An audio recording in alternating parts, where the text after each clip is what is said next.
Okay, before it starts, I just want to give you a heads up. I know I normally don't talk ahead of what's going on, but today won't make sense at all. What you're about to hear as the intro is from a musical called The Musical of Musicals, The Musical. It is a parody of 5 different composers of musicals and their like stock things that they use. So this is a Rodgers and Hammerstein like mini musical that they did, and I clipped out all of the references to specifically Carousel. I think it's very funny. It's kind of a little crazy and it jumps around through the whole thing a bunch, but it's like 5 minutes long and I think it's a good time. And if you know a bunch about Rodgers and Hammerstein, you'll find it just as funny as I do. So enjoy from The Musical Musicals, The Musical, the Rodgers and Hammerstein segment called Corn. Maybe you come by to wink at June. Huh. What use have I got for her? I got my life all figured out, traveling with the carnival, seeing the world, etc., etc., etc. And what are you doing here? I was just wandering around your cornfield. What's the use of wandering? I don't love you, though people will say that I do. Oh, I don't love you, and I hope that you don't love me too. If I did, which I don't, I would tell you so. But I don't, so I won't.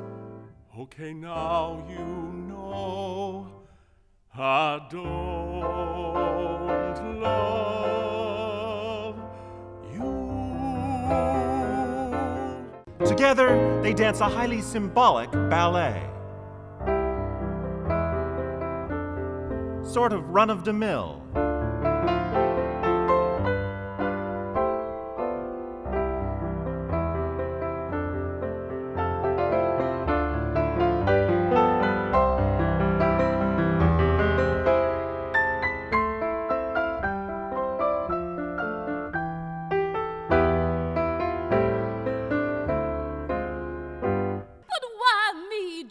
Because you're June. June, June, June. Just because you're June. Oh! It's time for my soliloquy. She can't tie me down. I gotta see the world. If I go, I'll be free to ramble, to drink and cuss and gamble, showing how manly I am. Got more girls than the king of Siam. Still, if I stay, I can have lots of corn. Corn from night till morn. All my carnival friends would miss me. The strong man, this would hit him like a ton of bricks. The Siamese twins, it'd tear them apart. And what about all them purty girls? As a carnival barker, I can strut and flirt with my muscles a-rippling in my tight striped shirt. There's many a way to jilt a girl. I love 'em and leave 'em on the tilt-a-whirl.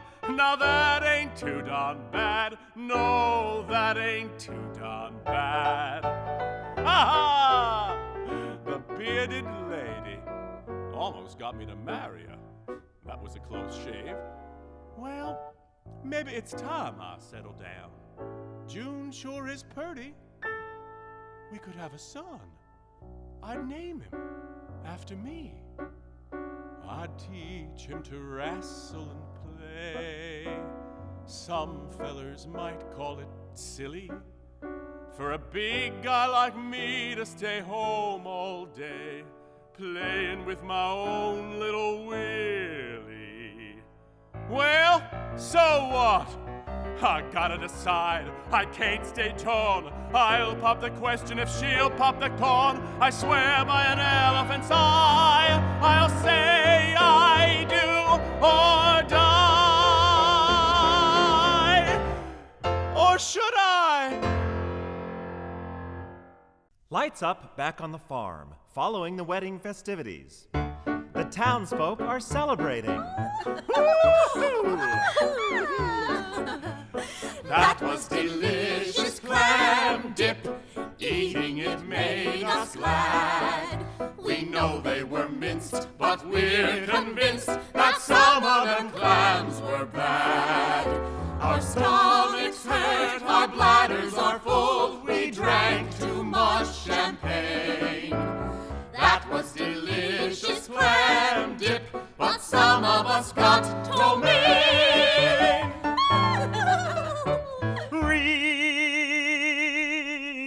Remember when we opened up the corn chip bag and poured them all into a bowl? Then we gobbled and gulped and crunched and munched. Guess we just lost control. Gobbling and a gulping, crunching and a munching, losing our self-control. Jitter trips and falls on his own knife. Jitter tripped and fell on his own knife. He's dead. Oh, what beautiful corn! What beautiful, beautiful, beautiful, beautiful. Beautiful, beautiful, beautiful, beautiful, beautiful, Why, sometimes you can get hit real hard, and it feels like a kiss. What beautiful corn!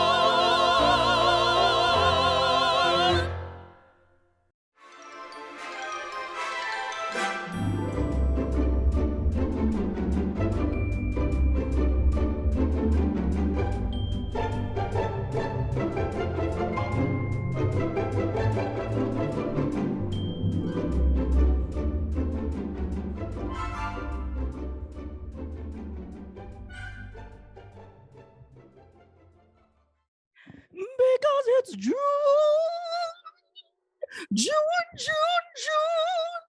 Just because it's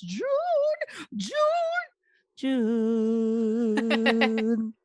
Amazing. Wow. I was Thank so you. ready to go, and you took it away. You're Even on the welcome. verge, a woman on the verge of a headache, like RJ. Yes. Constantly dancing between a headache and a swollen joint. Well, but I stop dancing. I That might also- be your swollen joint problem. Speaking of dancing, this is a dancing movie, huh? What do you think, Molly? That was the first note I said. It was like, Molly's not gonna speak love this this episode. because it's finally a dance movie. Finally, we gave it to her. I love the concept that the woman would just simply not speak for the carousel recording.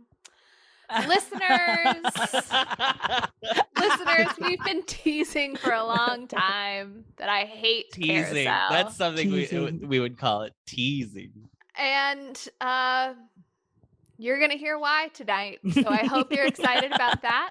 And I want to give everyone the context that just before we signed on to record this podcast, Politico leaked the Supreme Court decision that they're overturning Roe v. Wade. So just so everyone knows the general mood of the room for the podcast today, it's not a good day for women, everyone. No. No. And let's exacerbate that by talking for 2 hours about Carousel. Yeah. Great. We could also, friendships might end today because I problematically really Oh no! like the music. Not To Roe be v. Wade. Not specific. the decision. Not Roe v. Yeah. Wade. To be I clear. problematically really agree with the I've Supreme been Court. waiting. I've been really pro-life this whole time. And I've just been afraid to tell you. This But is my secret. Molly, it is your turn this week to summarize the what plot timing? of Carousel in 1 minute or less, and your time does start now. Up in non-denominational heaven, deceased carnival barker Billy Bigelow learns his kinfolk are in trouble and makes a case to the Star Keeper that he should receive an extra day on Earth to help them. In flashback, we see Billy fall in love with Julie Jordan. Over the course of approximately 3 minutes of speaking with Billy, Julie loses her job, is warned Billy will steal her money, and decides to marry him. Billy immediately starts abusing her and struggles to get work. He learns Julie is pregnant, and he agrees to rob attendees at the big clam bake to provide for his child. The robbery goes wrong before it even starts, and Billy dies by falling off a pile of crates as he tries to escape. Back up in heaven, Billy decides to go to Earth to see his now 15-year-old daughter, Louise, who has been scorned by polite society for having an abusive thief for a father. She has tragically fallen in love with another carnival worker and plans to run away with him. Billy appears to her under the guise of being a friend of her father's, ostensibly to persuade her away from doing this. At first, Louise wants to hear about her father, but then she gets frightened and tries to run away, at which point Billy hits her and disappears. Louise then tells her mother that the hit felt like a kiss, and Julie enthusiastically endorses the idea that a hit from someone you love doesn't hurt. Billy magically communicates to his daughter to not be held back by the shortcomings of her father, and to Julie that he truly loved her, which I guess fixes everything. Curtain. Oh, That's 1 minute. I don't think you missed anything. You so. definitely got it. The only thing I would quibble with is that technically he is not in heaven in the there. It's like a purgatory type. It's not necessarily purgatory because they're not Catholic, but yeah. It's an in between. Make it an afterlife that is not. It's like tried to be divorced from Christianity, I think, to not make that clear. But I feel like in the 1 minute summary, I was trying to get people quickly to the idea of he's in an afterlife and there's like somebody overseeing it. And there is actually, but they do make a joke about Jigger being down there. So there is like there is a point at this musical in which they imply that Jigger, Billy's friend who helps him do the robbery, is in hell, but Billy has made it up to heaven.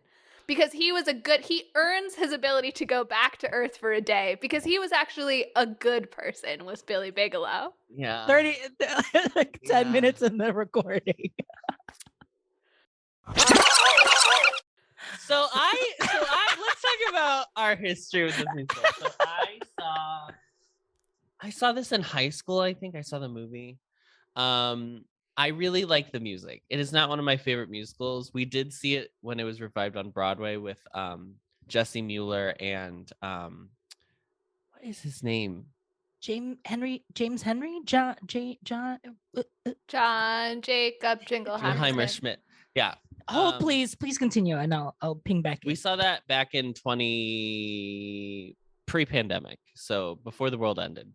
Mm-hmm.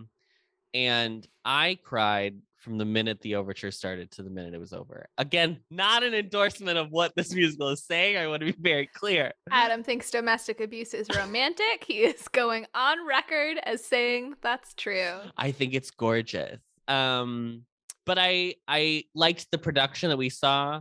I like the character of Carrie. I have a lot of mixed feelings about this musical because Joshua Henry. It's a very interesting show.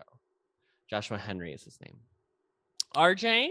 This is another musical where I was introduced by, you guessed it, American Idol. Whoa. So in American Idol, the season where Jordan Sparks won, season 6, she sings You'll Never Walk Alone on like a charity themed night where they got to sing like inspirational songs to help support a charity of their choice.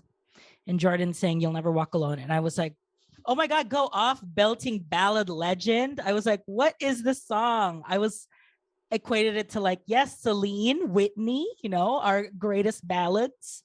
And to find out that it was from Carousel was a real treat when Adam and I watched like a Fathom Events Carousel, like they screened it in theaters. And I was like, oh, this is the Jordan Sparks song. So yes, this is the Jordan Sparks song. Yes, absolutely. Famous Jordan Sparks song. Jordan Sparks, I really have issues with your book of this musical, but I feel like we're gonna need to do like a Patreon episode one day where we do a bracket of American Idol musical theater performances because RJ has made it so relevant to the pod. Yeah, absolutely. And there's so many that do Broadway, like right now too. So maybe we'll have one of them. So many American Idol performers. Yes. Oh, yes. So until, it gives me time until I am able to write and pitch the American Idol musical. Right. To go on Broadway. And then, like Adam said, we watched the latest Broadway revival. Jesse Mueller, Lindsay Mendez, Renee Fleming, Joshua Henry. And it was sensational. It was beautiful. We have one more connection to Carousel. We do? Yeah. Uh-oh. We used the Carousel waltz in one of our musical choices for our wedding. We had our wedding party walk into the wedding with the waltz. With the Carousel waltz. You chose Yeah. a song from this musical Yeah. for your wedding? Molly. Listen, no women were getting married that day. So I think that really makes it okay.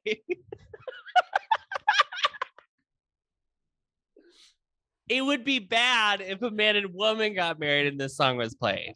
But, Oh my God. two men or two Wow. women. This is further proof that no one hates women more than gay men. Wow. Jesus Christ. Adam's getting canceled again today. Cancel count, honey. It was a beautiful ceremony. I want to say on a Ceremony. serious note that domestic abuse can be a serious issue in the gay community. So we're Yes, certainly not absolutely. saying that domestic abuse only exists in heterosexual couples. Wow, I just have to process that. I was an attendee at this wedding, and I don't you think I were. realized that our friends from college were walking to the song. Yeah. That like our friend. And then we walked into something good from The Sound of Music. That's nice. So it was like a Rogers and That's Hammerstein. good. It was an Although- RNH moment. Yeah. Although I think I have a vague recollection that you walked into that, and then in the back of my head I heard Adam saying, "How do we solve a problem like your bitch ass?" Come on, throwback to season 1. What an Season 1. earworm that Oh, little yes. Original Broadway run of Showgays. Yeah. Molly, we obviously know one of your connections to this musical is that you went to our wedding. So Yeah. that's great. Anything else? And you heard the waltz and was like, wow, what a beautiful waltz. What a piece. Didn't know that I was endorsing domestic abuse by going to your wedding. Yeah, so I had never seen this all the way through before this. I knew the plot of Carousel because in a musical theater class that I took, we read about it as part of some other piece of I don't remember what the greater context was of this article or whatever that we read. But it summarized the plot, and I said, wow, that's horrifying, and just decided I would not engage with Carousel as a result of that. I had seen the beginning of this movie one time when I was with my mom, and I was like at home. We watched the beginning of it, but it was like late, and we just didn't really want to stick it out. It wasn't because we like knew exactly what was coming and were against it on feminist grounds. It just wasn't really grabbing us. So I'd seen just bits of it. I did know some, like, You Never Walk Alone. I had obviously heard those things before, but yeah, I had planned not to subject myself to watching it, and I did for you all. So you're welcome. Who knew that when Molly pitched us to revive this show at Sidetrack in She was Chicago, going to have to endorse. she was going to have to go through this moment right now. I knew it was a risk. It was something I went in with my eyes open about. Just like Julie should have done to her marriage, but she wouldn't listen to a single person. All the men around her tried to lead her the right way. I mean, there's a lot of problems with that scene. We'll get into it. Oh, I read your notes. I had to know what we were heading into in this conversation, so I read all of Molly's notes already. You were so anxious about what I was going to say. I was so nervous. I was maybe you were going to go in with a red pen and say a woman can't say that kind of thing. Oh, you didn't I'm see all gonna the censor edits I that. made. Oh, just scroll down, Molly. Go ahead and scroll down.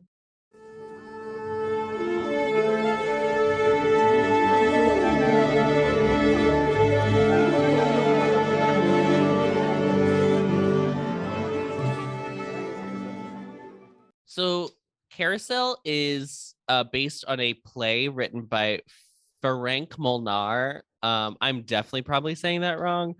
He was a Hungarian playwright. It is called Lilium. The play is called Lilium. It was written in 1909. It is literally the play or the musical, like plot beat for beat, basically, except it takes place in Budapest, in Hungary. There are actually a couple of big deviations that I found in some reading that I did. Do you want me to talk about those?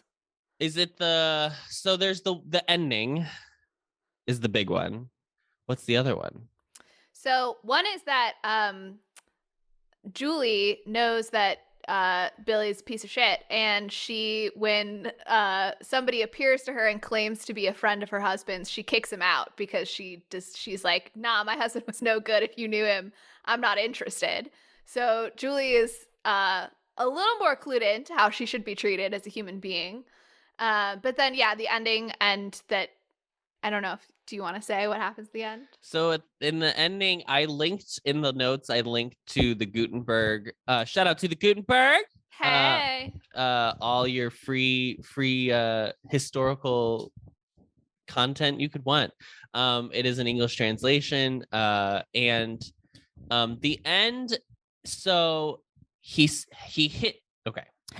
He what? He hits Louise, the daughter.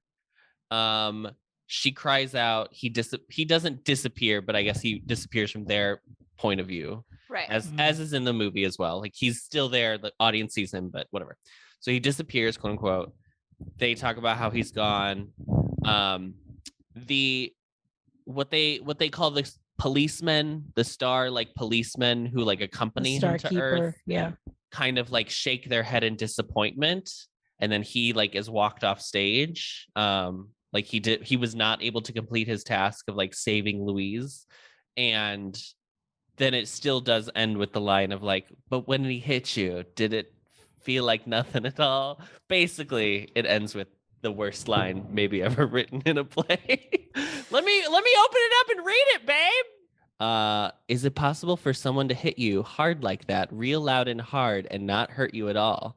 It is possible, dear, that someone may beat you and beat you and beat you and not hurt you at all. There is a pause. Nearby, an organ grinder has stopped. The music of his organ begins. The curtain falls. So it was Great. like from the beginning. It was like, that's the point. That's the message. Yeah. That's absolutely presented as the thesis statement of this musical. I cannot make it clear to you enough, audience, that this is not a problematic side thing that's happening. This is what the musical is about. It's about it. Yeah. I also, when I was the reading that I did, said that like it seems to be implied that Billy's going to go to hell now because of his failure. Just to make that explicitly clear. But it seems like he goes to hell because he doesn't save Louise, but not because he hits his it's daughter. bad that he keeps hitting members of his family. Yeah. Yeah. Yeah. So that's Lilium. So then the musical opened in 1945 on Broadway. It was a follow-up to their 1943 musical Oklahoma. Obviously there was a lot of Oklahoma was such a massive success that there was like a lot of pressure for them to do it well. So the producers of Oklahoma came to them with doing Lilium, because Lilium was like at this point a theater standard. It had like not done well in its first run in Hungary, I guess, but then like it had been redone in the 1920s, and then it was like hugely successful. So they came to them and was like, how about you do this one? And at first Rodgers and Hammerstein rejected it due to its location. They didn't have an in to Hungary. They didn't know how they could write that for the American public. They did consider making it possibly Louisiana, so there would be like Creole accents mixed in, but Hammerstein found that it would be very hard to write lyrics with that in mind. But then Richard Rodgers had a home in Connecticut, so he proposed the idea of making it New England. And then Hammerstein was like, whoa, what a great idea. Like, they're like hardy folk, and like the very classic Rodgers and Hammerstein trope of like hardy country folk who are salt working of the earth, just salt of the good earth, people, just good people all around. People. I did also want to say one of the readings that I did sort of implied that after Oklahoma, they kind of wanted to take on like a problem musical to prove like, oh, we can do something that's like kind of dark and whatever. Yeah. So like, they knew that it was like a little risque. Edgy. Yeah. So Ferenc Molnar, he was still alive at this point. He had never agreed to have his work like given the rights away to make it a film or make it a musical or whatever, and people had tried before, but he just was like, no, my piece is my piece. I don't want anybody else to know it by anything else. But he had seen Oklahoma and like was so impressed by what they did with Green Grows the Lilacs into Oklahoma that he was like, wow, if you can do that with my piece, how incredible, blah blah. So he got them to he gave them the rights. He allowed them to make a couple plot changes, which we kind of talked about. The soliloquy which is like probably the biggest number in the show. It was written to provide the reasoning for why Billy would then move to commit the robbery. So you have to like musically get from the idea of like, I'm going to have a baby to I'm going to commit a robbery. And I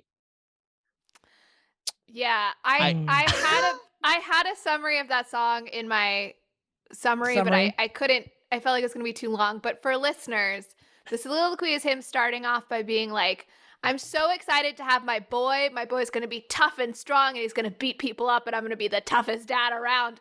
And then he's like, but then what if I have a girl? Oh, I must protect my little girl, my little dainty, unprotectable girl. And then he decides he needs to steal money to save his stereotypical child, which is greatly satirized by Schmigadoon when he says the line about like, we'll have kids, 2 boys for me and 2 girls for you. And she goes, wouldn't all the kids be for both of us? So the pantomime at the top, which they do put in the movie, it's like the silent kind of moment up top of the film. It was originally added because Richard Rodgers was so annoyed that overtures were like drowned out by the sound of people sitting down late to the show. So he was like, no, it'll be something you have to watch, so they can't like let people in late or whatever. It was very funny. I've already forgotten. What's the pantomime at the beginning? It's just like the setting of the scene. Like you see the like carousel, you see like all the characters, you watch the lady like silently he barks for the carnival. She's selling tickets. But don't we start in the stars, right? We don't start at the carousel? Not in the musical. Gotcha. Okay. So at tryout, so yes, it allows for an in media res treatment of the musical. At the tryouts, the show ended at 1:30 a.m. This sounds a lot like Camelot. They cut half the ballet, 5 scenes and 2 songs, and so the ballet then ran for 40 minutes. Oh my god. Could you imagine?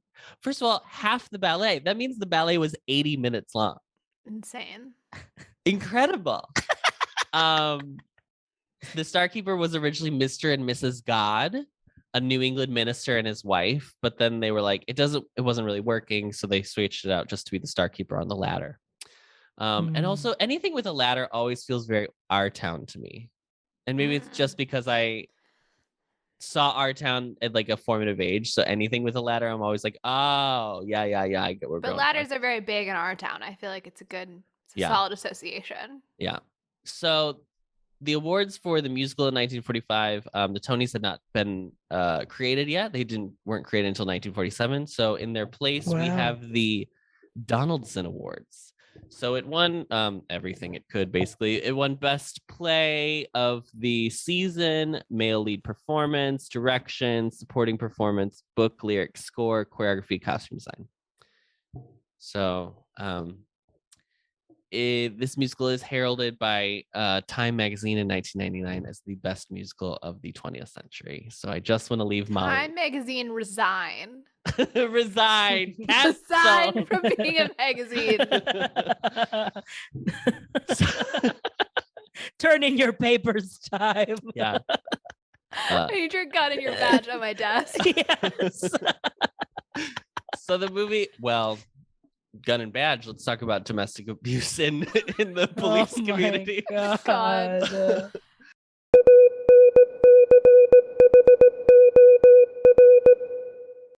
It is directed by Henry King. The screenplay is by Phoebe Ephron and Henry Ephron, who are Nora's parents. Yes. Very famously. Is produced by Henry Ephron and Daryl F. Zanuck.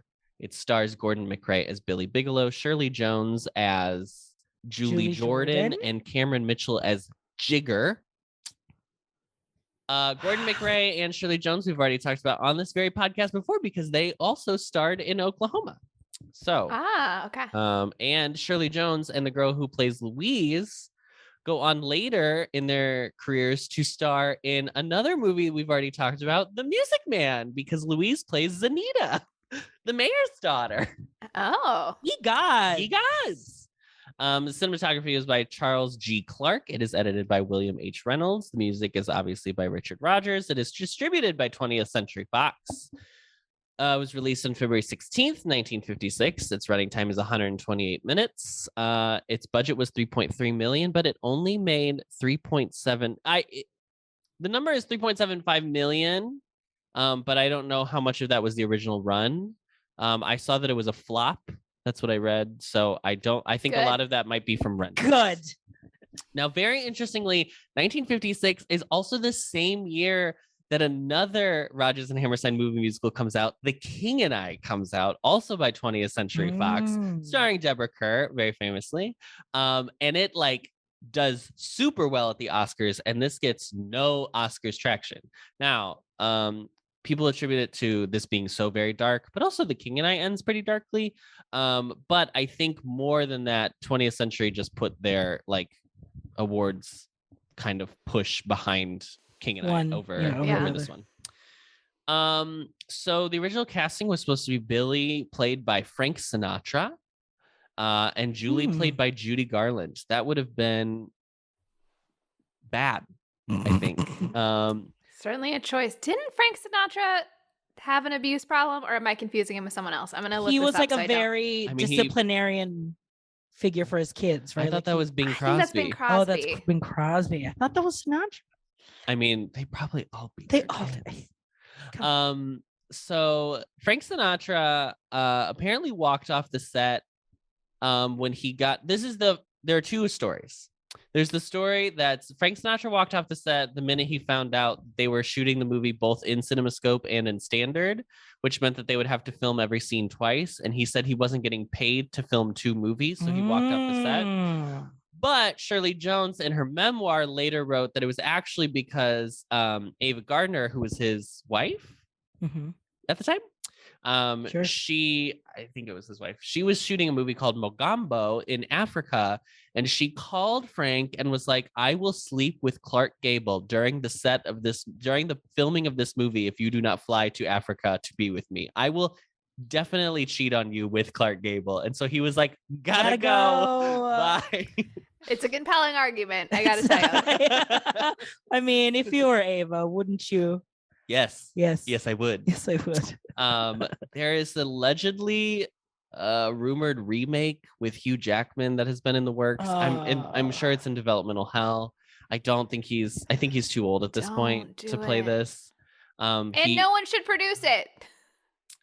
I heard the Weinstein Company was actually thinking about it.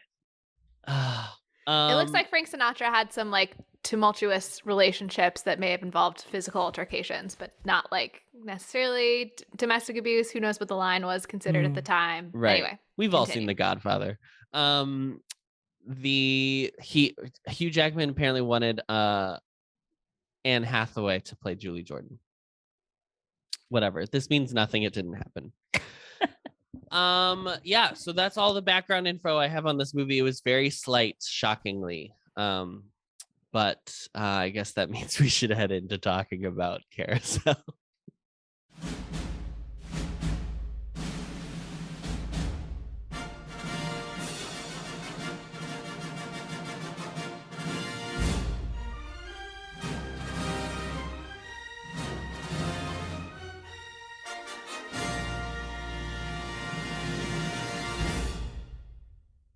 We start this musical up in non-denominational heaven, as I called it, but as we later clarified, it is perhaps purgatory. It's not totally clear. It's an in-between. We're not heaven, we're not hell, we're definitely not on Earth. We're in the stars. We're in the stars. We haven't gotten at the atmosphere. It's sort of like a precursor to The Good Place, where it's like a bureaucratic system. Place, yeah. Yeah, because he has to appeal to the Starkeeper. Yeah. That he has to go back to Earth. You gotta fill out forms. You gotta 1099. Yeah. So that's our framing device. That's all fine. Oh, this was added. I should have said this. This was added because they were so worried that once he died, people were gonna leave the theater because then back in the day, they obviously had intermissions in movies, so they thought people were gonna be like, "Well, bye," and then so they were like, "Well, we need to make it a framing device so people know that they have to come back to see the rest of the." How this turns out. Yeah. Gotcha. Okay. That part I didn't necessarily have a problem with. But then we go to the carnival and we start with, there's like a pantomime where we see Julie and Billy kind of flirt on the carousel, but we don't have any lines. We just kind of see them physically flirting. And then she is like getting kicked out of the carousel, and that's like our beginning of knowing them at all. And she's arguing with the woman who owns the carousel. And then Billy comes on and he says something to the effect of like, jibber, jibber, jibber, jibber, jabber, to make fun of the fact that they're women and they're talking. And then he walks across the screen and then he looks at her best friend's ass and checks her out. And that's how we meet our hero of this story. And I want to know what was wrong with people in 1956. Because at least if the story were like, he seemed so charming at first, and he has this dual personality thing where like he appears really charming, and then in private he becomes this like monster. You would like kind of get it of like, why does Julie feel compelled by him? But he like comes in the most abrasive, unpleasant way anyone could ever come into a scene, and I don't understand it. So there's something that I think I have to say is that this musical, it's hard because they make it a hopeful ending and he does get to go to heaven because he saves Louise, quote unquote, blah, blah, blah, blah, blah. So like, I do think through most of this, you are not supposed to be like, Billy Bigelow's a great guy. No, I agree. I don't think that they were trying to make him out to be good. So but I also worry about like getting into the conversation of like, this is like, okay, let's talk about domestic abuse. There's no way for us to not talk about it. Yeah. What Kelly O'Hara, when she did the concert in 2012, something like that. I don't remember what year it was. She did the concert. And she was like asked about it because by this point, it had started to be a conversation of like, Carousel's problematic. We weren't using the word problematic back then, but like, it was the conversation of like, this isn't a great show. In 2015? I think it was like 2012.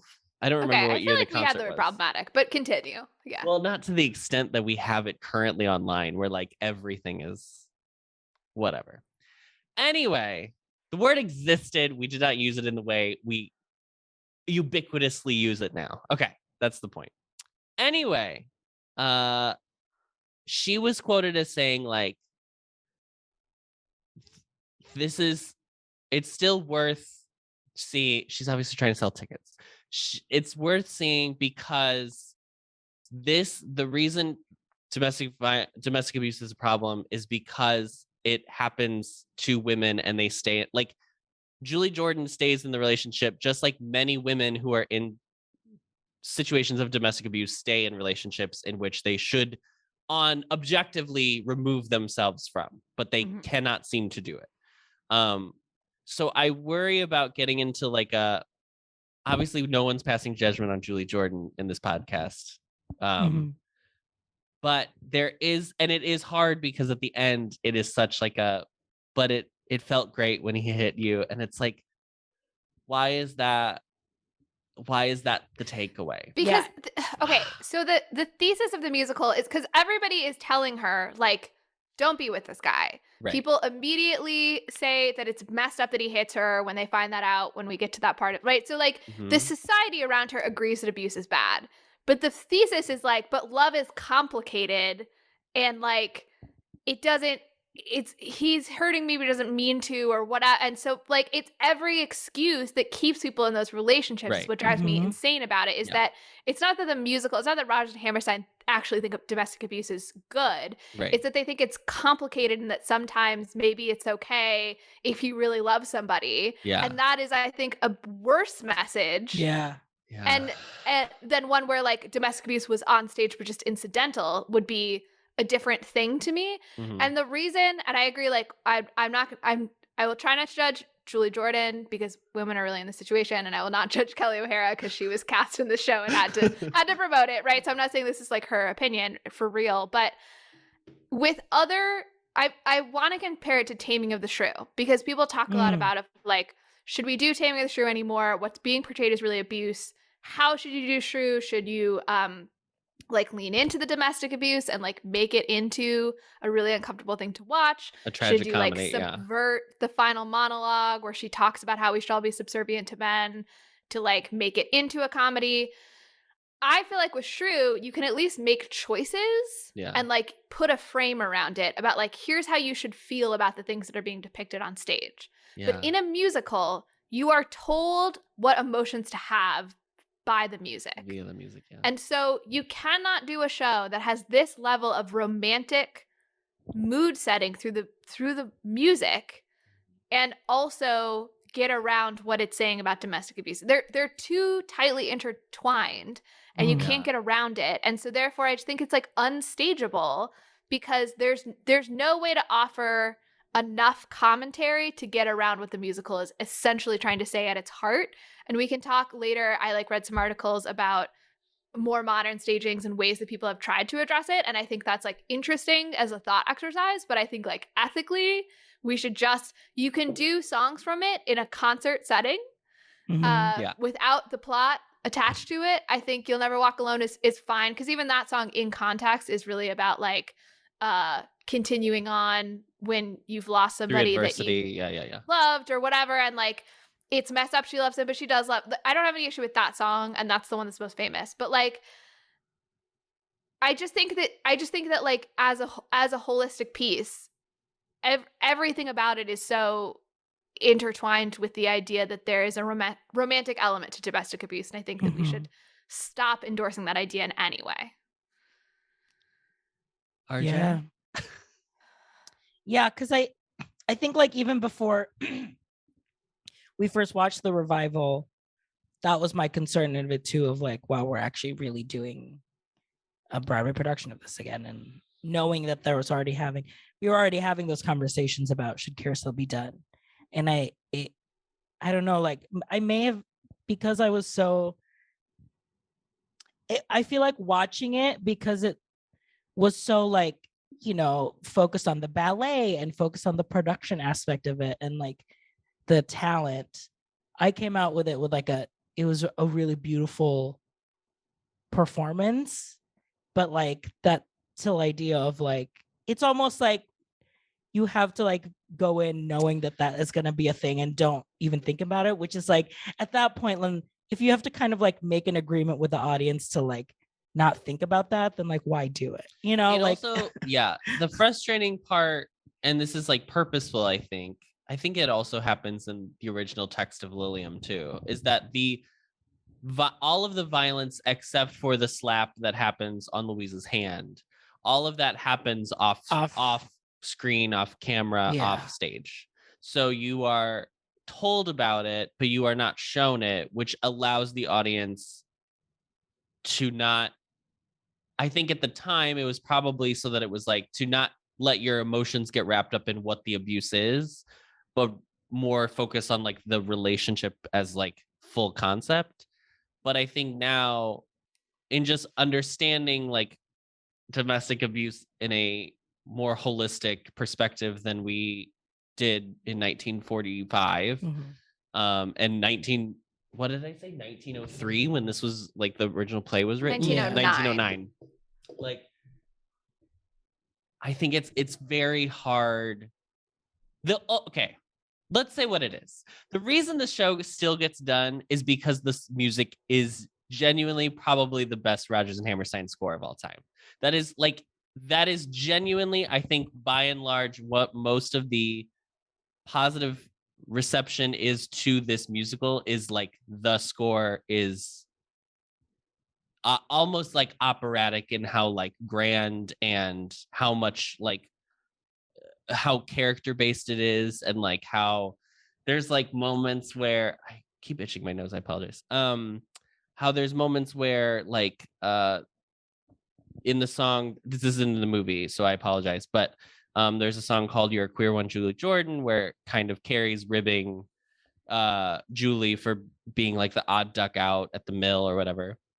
And Carrie's rhythm is like an eighth notes, and then Julie's rhythm in the song is like more of dotted quarters and 16th notes. And then Billy comes in and he's whistling part of the song, but he's whistling Julie's melody. Like there's stuff like that, like melodically, that is like very well thought about. Like there's an instance of Carrie and Enoch who and I wanted to talk about this a little bit later, but like he interrupts her melodically because he's like putting her in her place, because that relationship is like the correct one, and it's like he sees her as less than, and da da da da da. And so there's like interesting things musically that I think a lot of the most of the other Rodgers and Hammerstein musicals don't do. And I think that's why people by and large still like the musical, even with all the problematic context around it.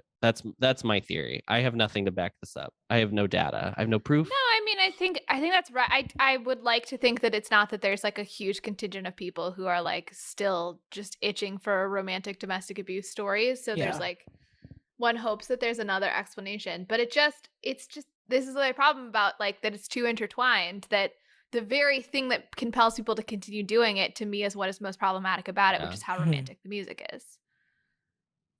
Which feeds into the whole romanticizing what the musical is trying to say. Yeah.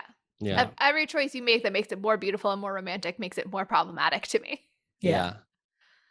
I do think that, like, as opposed to the other romantic leads of Rodgers and Hammerstein's, some we've not talked about yet, but like your Curly and Lori, your Emile and what is her name in South Pacific? I don't remember.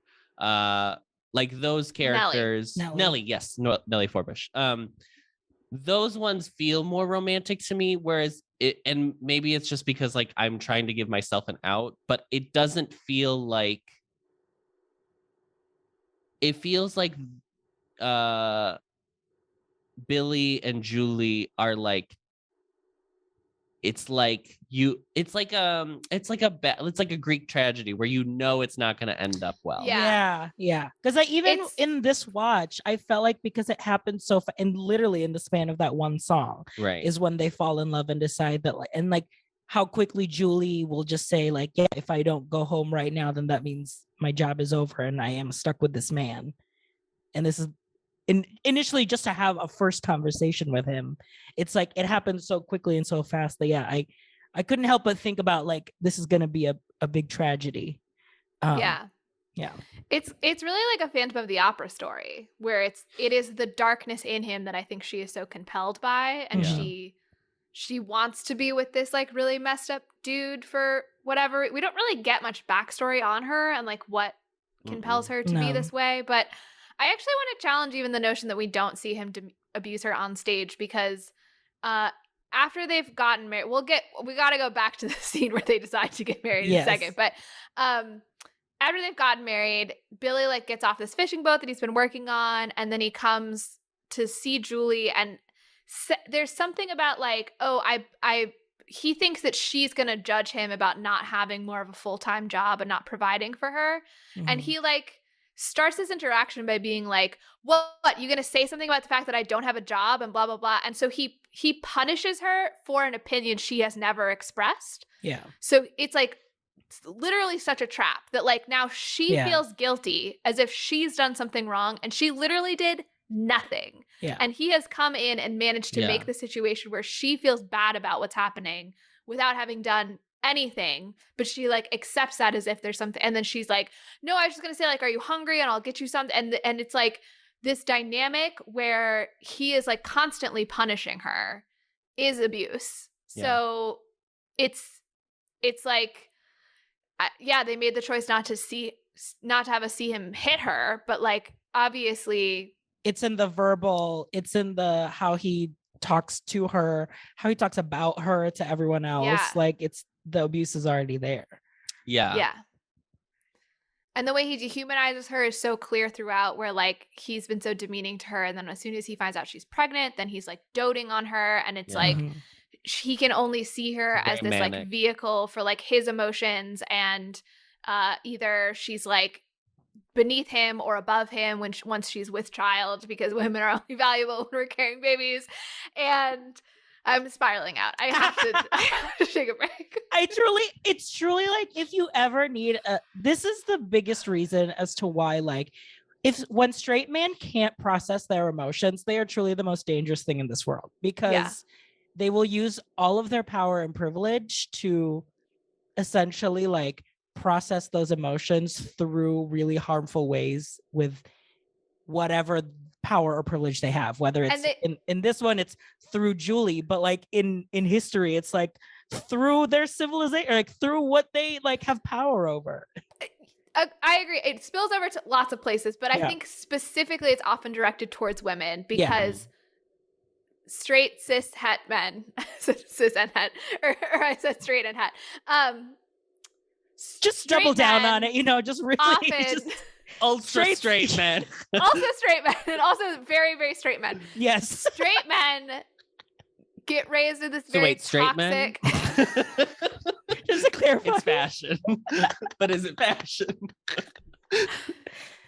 There's this like very toxic thing that surrounds straight men, a narrative that they're forced to buy into, where they're only allowed to process their emotions with women. It's like the problem where their female partners are often the only person that they express emotions to, and then they like get totally isolated if they break up with their partner, or like they confuse platonic relationships they have with women for romance, because they like don't understand having an emotional connection with somebody that's not romantic. That's not romantic, exactly. And that means that then if you have emotional issues, because Billy seems to have like anger issues, and he's lived this very like transient life that seems like it's been hard on him.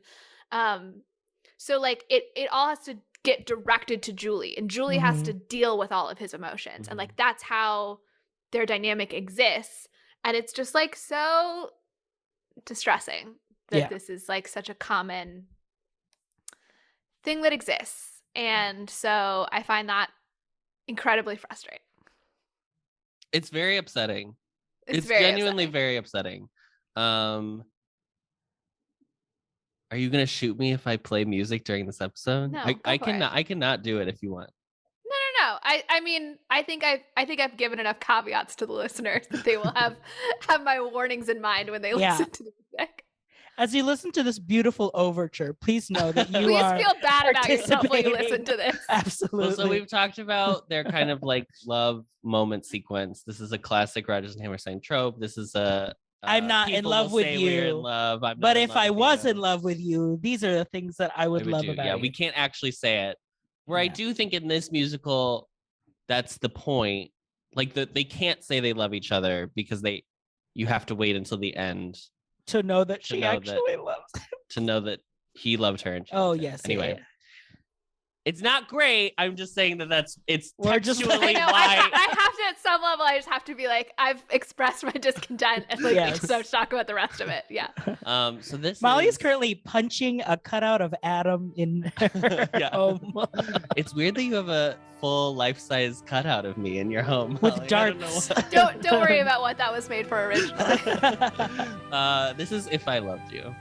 If I loved you, time and again I would try to say all I'd want you to know.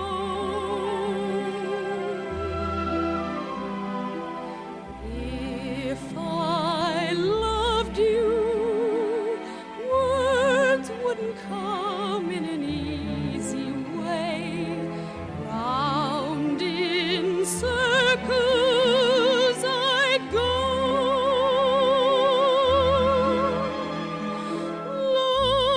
longing to tell you.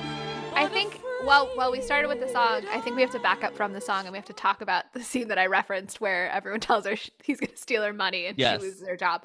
So what happens is Julie thinks about she works at a mill, and there's like a curfew at the mill. And her friend Carrie says like, we gotta go. And she says, no, I want to stay and talk to this carnival barker who I just met. and I'm gonna lose my job, and I'm fine with that. So they go off to like a bench Job somewhere. and boarding, first of all. Like, Yeah, it's all like all of my security in the world. Literally.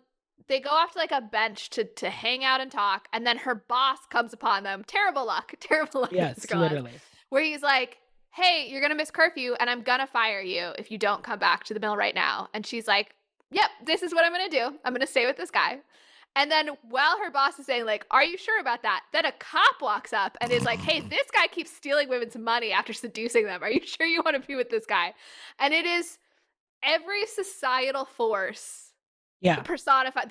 The boss and institution. The state both attempt to intervene and tell her, do not go with this man. Right. And while I find so much of Julie's decision making impossible to sympathize with, I do find one thing compelling about this scene, which is how both of them are very infantilizing to her. I think at one point her boss even like calls her a child. Yes. And I was like, okay, I can kind of see the perspective of like my choices are a system that treats me like a child and like freedom, but with abuse with Billy. And it's not a good choice, but like I do see how both of them are bad choices for her.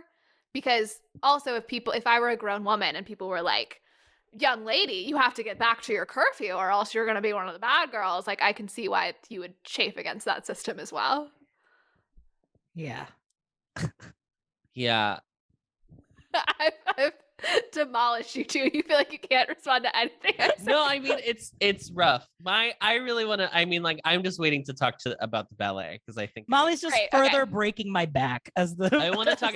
I just want to talk about the soliloquy and the ballet. That's like all I'm waiting for. And the death. I think the death scene. I guess that was the one important thing that I wanted to say in terms of the one thing I find compelling leading up to their song of like, what if I loved you, blah, blah, blah, let's get married. And truly, I guess by the time she's lost her job and been warned he's going to steal her money, marrying him at this point now, she's got to make those institutions work for her. And, she's got to compel him take care of her because she's really screwed if she doesn't follow through with the plan at that point. Yeah. I mean, that's the thing. Like what you just said, it really just keeps adding to the point that like they did know that this is complicated, and that was the point of like we're showing you how complicated this could be. I also like there's a lot of like criticism directed, like I think current criticism directed toward like Rodgers and Hammerstein for doing this in general, and I think that's valid. Like, why choose this piece necessarily? But I mean, they did do. I don't know. They did the piece as it is written, except for they just like saved Billy at the end. They like allowed him to be carried off to heaven. So you're saying they didn't invent this romanticization of abuse idea, but they made it worse because they added music. But so you're right. I mean, and they're products of their time. And something I read said that like Hammerstein, it seems like had very traditional views of male-female relationships in his marriage based off of like letters he wrote to his wife, but not necessarily, there's no like evidence of abuse necessarily. So I'm also not trying to paint them as like particularly horrific or anything. Right. I just think that like the 40s were a different time. We don't have to keep everything from them. No, we That's sure okay. don't. That's Sure true. don't. So I want to move on to, I'm going to skip. I want to move on, period. I want to move on because I want to, let's talk about criticism. I'm just kidding. So I want to move on to the pregnancy situation. So Julie finds out that she's pregnant. They have been married. After a rowdy dance about June and how it's busty. Oh, I have a fun diversion. Should we do a fun diversion based off of that? Our audience is screaming for it. They're waiting for a bit of fun. Nan and Rita are screaming, yes, please. I feel that our podcast needs to settle once and for all, which is the lustier month. Is it May or is it June? Yeah. Because Camelot says it's May. This one says it's June. Yeah, May is lusty, June is busty. Okay, I personally, it's hard because I think the May argument was set in a different time, where I feel like, I don't know, but I think June, I just have a more romanticized view of like seaside, just fair.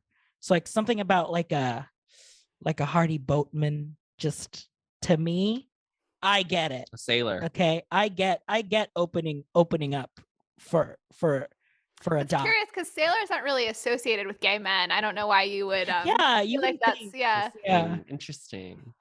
Men of the sea, you could say. Yeah. I think sea of men, May you could say. because June is the wedding month, so you got to be You wanna get lusty in tied May before you get down. tied down in June. Mm. Interesting. I feel compelled by June because the Midwest has very long springs, and this is a particularly long spring. Mhm. Yeah. So currently, I'm not feeling particularly lusty because it's like overcast and 50 degrees every day. Absolutely. June is a guaranteed.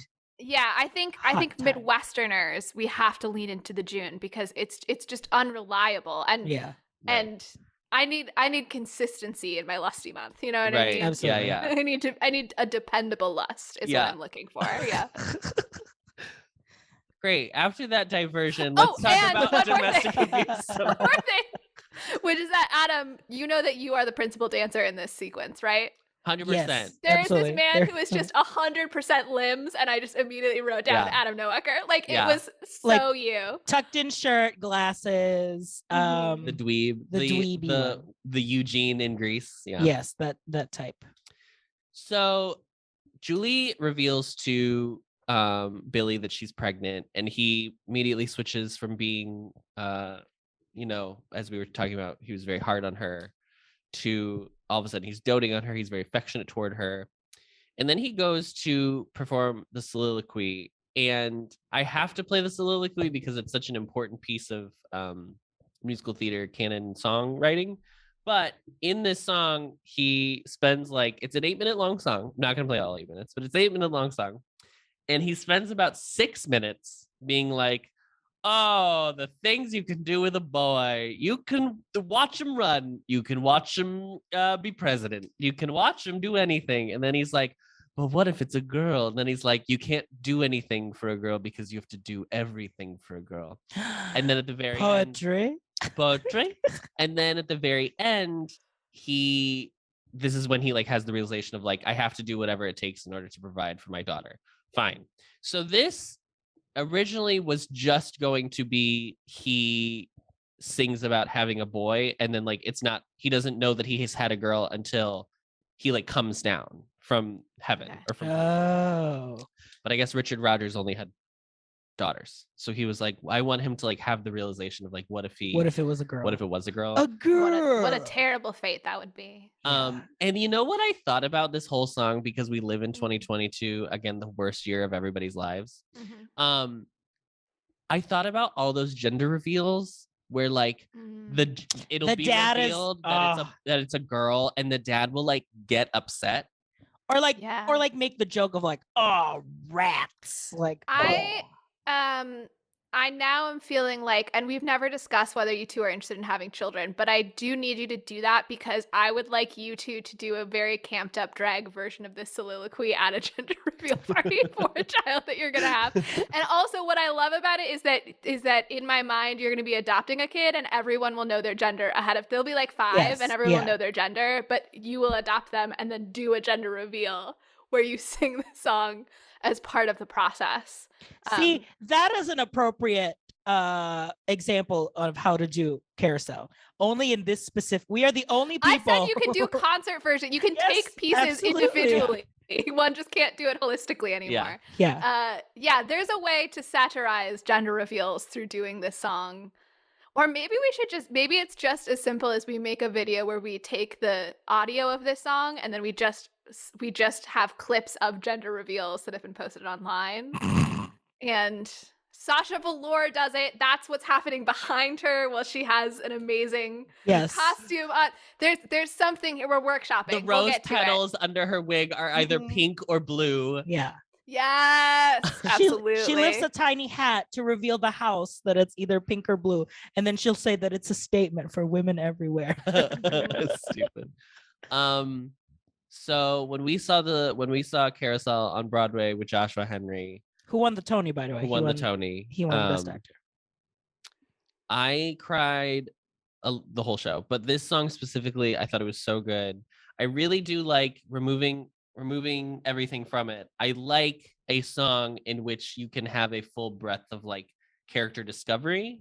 And I think Yes. this is like, in terms of musical theater history, this is a song in which we are like actually fully advancing the plot through the song itself. Like we are literally telling the story through the plot. We're not just stopping to take a break and like sing about a clam bake. No, I'm excited for that Oh, number. girl, you know I'm ready for the RJ's clam bake. favorite song was Clam Bake. Spoiler alert. Absolutely. Oh, yeah. I think it might be mine as well. Yeah, continue. But I do want to play a little bit of it. My little girl, pink and white as peaches and cream is she. My little girl is half again as bright as girls are meant to be. Dozens of boys pursue her, many a likely lad does what he can to woo her from her faithful And I do want to say one thing before we move on from the soliloquy. I think his fear is annoying because it's very like gender roles-y in what he thinks he can do for a son versus a daughter. But I don't think he's like, what would I do for her? I don't want a daughter. I don't get that feeling from the song that it's like, I would rather have a son. I think it's more of the like, I feel like I'm not as Realization. good because Yeah, sure. I mean, it's as progressive as all those men who are like, well, I care about women's rights because I have a sister, because, you know, there's a woman that's in relationship to me, so therefore I care. you have a wife and daughters. Brave. Brave, how brave. Brave. Feminist I think icon that as wife and daughter. I mean, I agree actually that from a purely plot-driven perspective, the song holds a role as I expressed previously. I think that it's like it becomes a parody of itself and like the satirization of everything about straight culture, and it makes me think of all the heteros whose brains are broken because they buy their babies onesies that say like, I'll be a heartbreaker one day, but they'll die if their third grader has a book that has 2 dads in it, because that's indoctrination. But all of the things that they do, Daddy's little girl. of course, their children in gender roles, that's not indoctrination. Absolutely. It does remind me as well of one of my favorite / worst family stories that was relayed to me by my aunt, which is that Granny, my mom's mom. So my Uncle Joe is like 6'2". He's like pretty big guy, but when he was like a late teenager, he was kind of a late bloomer in terms of getting a growth spurt. So he was like kind of little and scrawny for a long time. And my mom and her sisters are all very small, dainty women, but they all went through sort of a phase in their 20s where they were a little bit bigger. And there was apparently a day where they were all having dinner, and my grandmother just said, you know, I always wanted some dainty girls and big, strong boys, and I got just the opposite. Oh, yeah. Jesus Christ. That's from the Carousel stock right there. That's from the school of Carousel. So this song really made me think of Granny and some opinions she had that weren't the best, but we loved her. She was a great gal. So we're moving on. I want to talk a little bit about Carrie and Enoch and their romantic relationship as contrasted to Julie and Billy. So Carrie is Julie's seemingly best friend, and Enoch Snow is her beau. A herring boat owner. He smells like fish. Which they kept making it like herring's the worst type of fish. I wouldn't be caught dead working on a herring boat. It's like, girl, it's fish. You all smell the same. Yeah, I don't get that. That must be a super the Connecticut people are like, oh, they're really Kinetic cutters are just laughing it up. That local one. jokes get you local work. Kinetic cut in the rug, you know what I mean? Oh yeah. So there is like a fascinating. I don't think you're supposed to want to be either couple, because I do also think that the way Carrie and Enoch are presented, especially at the end when she has 9 children, and he's an asshole. Like he's like a dick in just like a generic way. Yeah. I don't think he's a dick to her, but I think in general he's like a little full of himself. Yeah, In a I different way think than Billy is. so. Yeah. I think in the late 40s, you were supposed to want to be them. Yeah. Yeah. They're the suburbs. That's what you want to be. They're the normies. Yeah. Yeah. Yeah, they're the suburbs. They're the suburbs. They're normies. They're Highland Park. Yeah. They're Naperville. Honey. So I just think that's I like them as a foil, and that they're also from not the same character names, but they're also from the original play. So I like that there's that foil to the Julie Billy love story. Anyway, we're moving on to this. I was do a love real their nice song. I thought their song was really cute. When the children are asleep. Yeah, I think It's a shorter version in the movie, right? Than the play or than the musical. Yes, they cut a verse in the movie. I think that a big role that they're meant to play is that they are stability, whereas Billy and Julie are very much unstable. And so they have this vision of like, we will get together, we will have a bunch of children, we'll be mom and dad, we'll live in the suburb. Like it's just very what's expected, and that's meant to be the positive alternative to Billy and Julie. Also, the only other thing I could think about watching this movie is like, I don't know how old these characters are supposed to be, but because everyone was so young when they like got married back in the day, I could only think that like all 4 of these characters are like 19 years old, and I wanted to hurl myself into a volcano. The idea of like getting married at 19 is so scary to me. Yeah. And I will I point have out to been you- with RJ Yeah. since I was 21. But like, and you also met when you were 18. and we 18, met when we were 19, 18.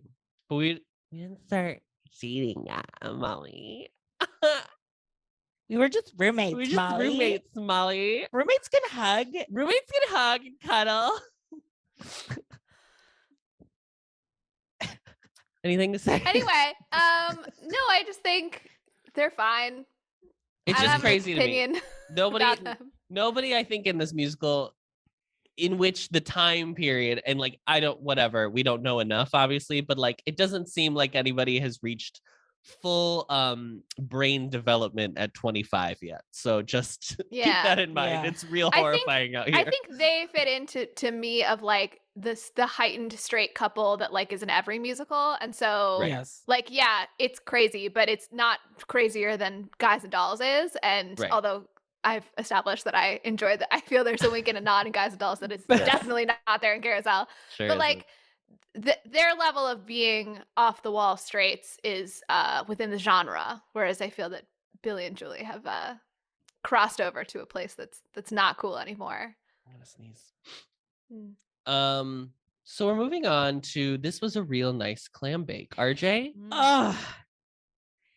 The entire time, I just wanted to gorge on these clams and lobsters. And Mhm. Molly, I cannot explain to you how much I love shellfish. I truly love shellfish. Molly, as I sit on my fainting My couch. chaise lounge, my fainting couch, As I am laying here on my chaise, I cannot, recumbent. I cannot describe to you Somebody fetch the smelling salts. how much I love shellfish. The first time Adam and his mother saw me eat crab legs was truly like a Horrifying. they were talking and then halfway through stopped just to watch me because I was fully enraptured with sucking these crab Yeah, legs. it's the sucking. It's the sucking that's the problem. And they were like, and then like I finished the whole plate and I was about to get more and they were like, "Are you okay?" I'm like, yeah, we were at an all you can eat and they had crab legs. And so RJ took that to heart. Yeah. And so this number, I feel like will go down in history as RJ's like ultimate favorite musical theater number. Wow. I was fully being ironic when I said it was my favorite song, and I'm sorry that I failed can't you relate. in this, but I liked it because I felt that This Was a Real Nice Clam Bake was really vying with Look at the Fireworks for most boring and literal lyric that anyone could ever write. They were like, we have to write a song about a clam bake and we have to like say they had a nice time. So and, let's like, just, what happens in a clam bake? That? I'm just not sure how quite to capture that it was like, it was a nice clam bake. So I guess they would just say, that was a real nice clam bake. So wait. No, that's it. Hammerstein, you've done it again, you son of a bitch. You son of a bitch. Yeah, bitch, you did it again. So what if I told you that this song is not originally from this musical, but it is originally from Oklahoma? What do you think the song was called in Oklahoma? This was a real nice corn. It's not food. It's not food. Real nice rodeo. No, RJ. Real nice. What are they? Line dance? Like a square dance? No. Anything else? Any other ideas? Because Oklahoma's not like, would you say it's like a South term or is it more like a rural term? It's a rural term. Cow tipping. This was a real nice hayride. Ah, of course. Classic.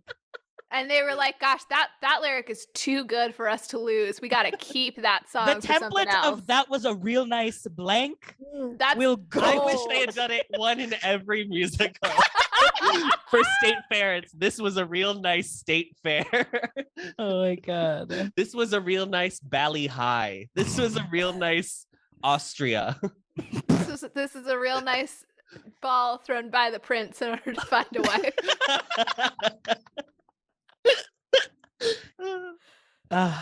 No, Cinderella just descends from the carriage. She thinks that was a real nice carriage as she walks over. We don't see the ball. We just hear about it afterwards. Yeah. Oh, yeah. We don't see Cinderella at the ball at all. Never see any of that. The most boring part of Cinderella is her at the ball and the prince seeing her. So let's just completely skip that. I also have zero concept in my brain of what the lyrics or like the melody of the song is. So I keep wanting to sing along to make it funnier, but I can't tell you at all what the song actually sounds like. Remember when we picked out the lobster and the butter was real good too. Yes, it's like very that, right? We've got some clams. They are here. It was a real nice clam bake. Yeah, it's that. Literally. It's a great opener to Act 2. That's all I'll say. Remember when we rigged them red-hot lobsters out of the driftwood fire? They sizzled and crackled and sputtered a song fitting for an angel's choir. Fit for an angel's, fit for an angel's, fit for an angel's choir. We slid 'em down the back and peppered 'em good and doused 'em in melted butter. Then we tore away the claws and cracked 'em with our teeth. Those lobster were real on the red. island. There were some real red lobster. Jigger and Billy Bigelow have decided that they're going to go back to the mainland while everybody's on the island for the party and go rob our friend from the mill, the stand-in for capitalism, the boss. This was so dumb. I missed that it was the boss. Wait, but are we going to talk about What's the Use of Wonderin' before we talk about the... I am. I was gonna tell you what the plan was, and then I was gonna say before they go. Okay. So they're on the island. Everybody splits up to do a scavenger hunt, and then they go off. And Julie notices them leave, and then sings a song called "What's the Use of Wandering." Yes, Molly, you've raised your hand in the Zoom. I'd like to call on you, Molly. I'm sorry, I didn't mean to. I was trying to click on something else and raise my hand in Zoom. She was trying to end the call. I'm sorry, I need to leave. I'm sorry, I have a hard stop. I have a hard out. No, I'm gonna put this in the chat. So, this is the lyrics to "What's the Use of Wonderin'." Because I would like us to play a game called "What's the Worst Lyric in This Song?" Oh yes, absolutely. This song is very reminiscent to at the end of Kiss Me Kate, they turned the final monologue that Katerina has in Taming of the Shrew into a song. Mm-hmm. And so this is a very similar moment where it's like women should be subservient to men. Be subservient to men. Not even just subservient, but it's not worthwhile to question whether or not the person you're with is a good person or not because you love him. So there's nothing you can't do anything about the fact he's a bad person because you love him and therefore have to stay with him. On There's one no other hand, choice. I applaud her subverting the trope that women are able to fix their men. I do like that she's not implying that can happen. Everything else is bad. Everything else apart from that is bad. My favorite part about the song is that she is singing this and no one is convinced. All the women around her in the everyone movie looking at her is like, girl, Isn't stop. they're like, isn't that Julie? Doesn't she get hit by her husband? Yeah. It's very that energy. It's very that everyone is looking at her like, girl, you're know? Embarrassing yourself. Yeah, we all know. Sit down and eat your clam. I think the worst line is something made him the way that he is, whether he's false or true, and something gave him the things that are his. One of those things is you. which I feel is communicating, hey, life is complicated and who knows why men have anger issues, but one of the things that's contributing to his anger issues is you. So you probably have to deal with that fact. That's what I get out of that line. What do you two think? It's not good anywhere, honestly. I think the worst line is Julie, parentheses, feels the knife under his shirt. Billy! Ain't got time to fool with women tonight. Come on, Jigger. That's the next line, just so everybody knows. That one's pretty bad, yep. I like there is like a classic theatrical way in the way the song ends, where all the girls sing. Common sense, they tell you, at the end will be sad, and now's the time to break and run away. Oh, what's the use of wondering if the end will be sad? He's your feather and you love me. There's nothing more to say.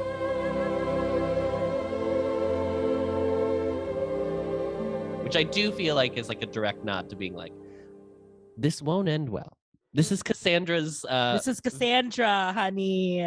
telling us what the future is going to be. Coming to the stage, Cassandra. I also want to throw in for honorable mention that on this stlyrics.com rendition of the song, it says that it starts with the girl saying, "Tell it to her good, Julie, tell it to her good," which does this sort of makes it seem like maybe the girls are on board with the message, if that's how we begin the song. Yeah, there is like a weird, there's like a weird, what is the name of the matron in this movie? In the Nettie? story? Nettie? Mhm. She does this, there was a line in this clam bake where she was like, it felt like she owned all the women, or like she like had power and control over all the women. This is Aunt Eller in Oklahoma. This is Mother Abbess in Sound of Music. They use this same stock character in every show, and every show, she's the best one. That's the secret. That's the secret, guys, is every show. It's Bloody Mary in South Pacific. Show one strong woman. There's nothing more to say. Oh, no, there is one in King and I. It's the oldest Lunta. Wife. wife. Yeah. Head wife. Head wife of the many wives. We're gonna talk about that one too, Molly, one day. That one I feel is less. I feel like that one's more rotten in its aware. core. Right. Yeah. That one, Plenty of bad stuff, but plenty of bad stuff. Plenty not of colonial the bad worst. stuff. Right. Okay, well, this was a fun little game. Really good game, everyone. Thank you so much for playing. Jigger and Billy go back to the docks. They're going to rob the boss. They're waiting for him to arrive, so they start to play a card game in which they're already betting the money that they're going to steal. This is like really okay. Jigger's like bad, like bad. Yeah, you get like a Worse scene. than Billy, apparently. Yep. Yeah, because you get a scene of him like taking advantage of Carrie, like trying to like feel her up or Yes. whatever, and it kind of causes like a little kerfuffle in the clam bake to kind of color that he is not a good guy. Right. Unlike Billy, who's like, because it's for to support this new baby girl. possibly. Yeah, he loves Julie, so it's all okay. Yeah. It's virtuous.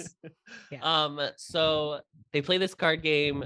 Billy basically loses all the money that he would Girl. win by doing that. Everything's bad. They go to rob the guy.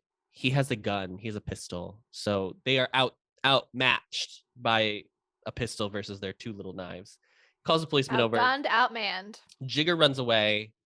And does he get shot by Yes, I think he shoots shot. him, The right? guy's shooting at him, but then I feel like later he has a line like, "Oh, the other guy got away" or something. I don't Yeah, know. I It was thought so, too. confusing. Yeah. We're not sure.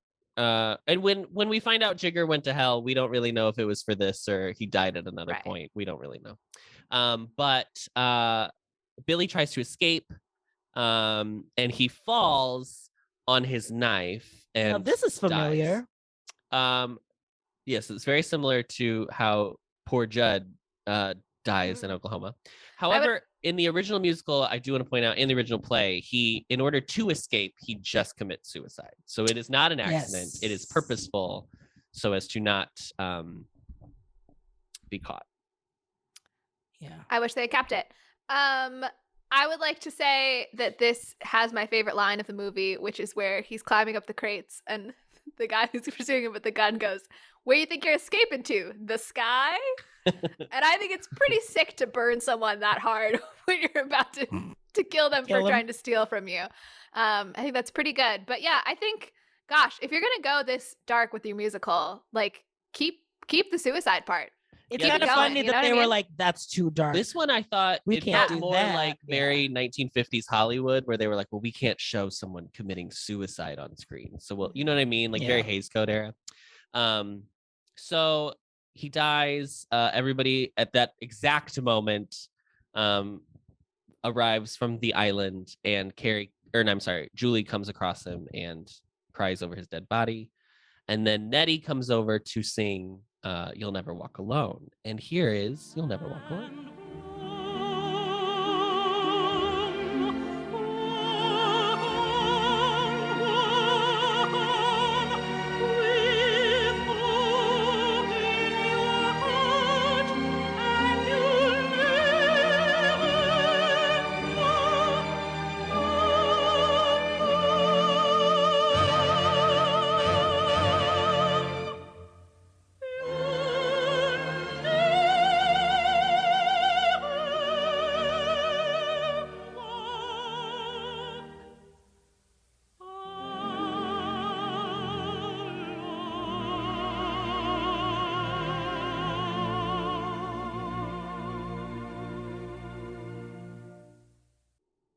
Wow, Jordan Sparks sounds so good in that.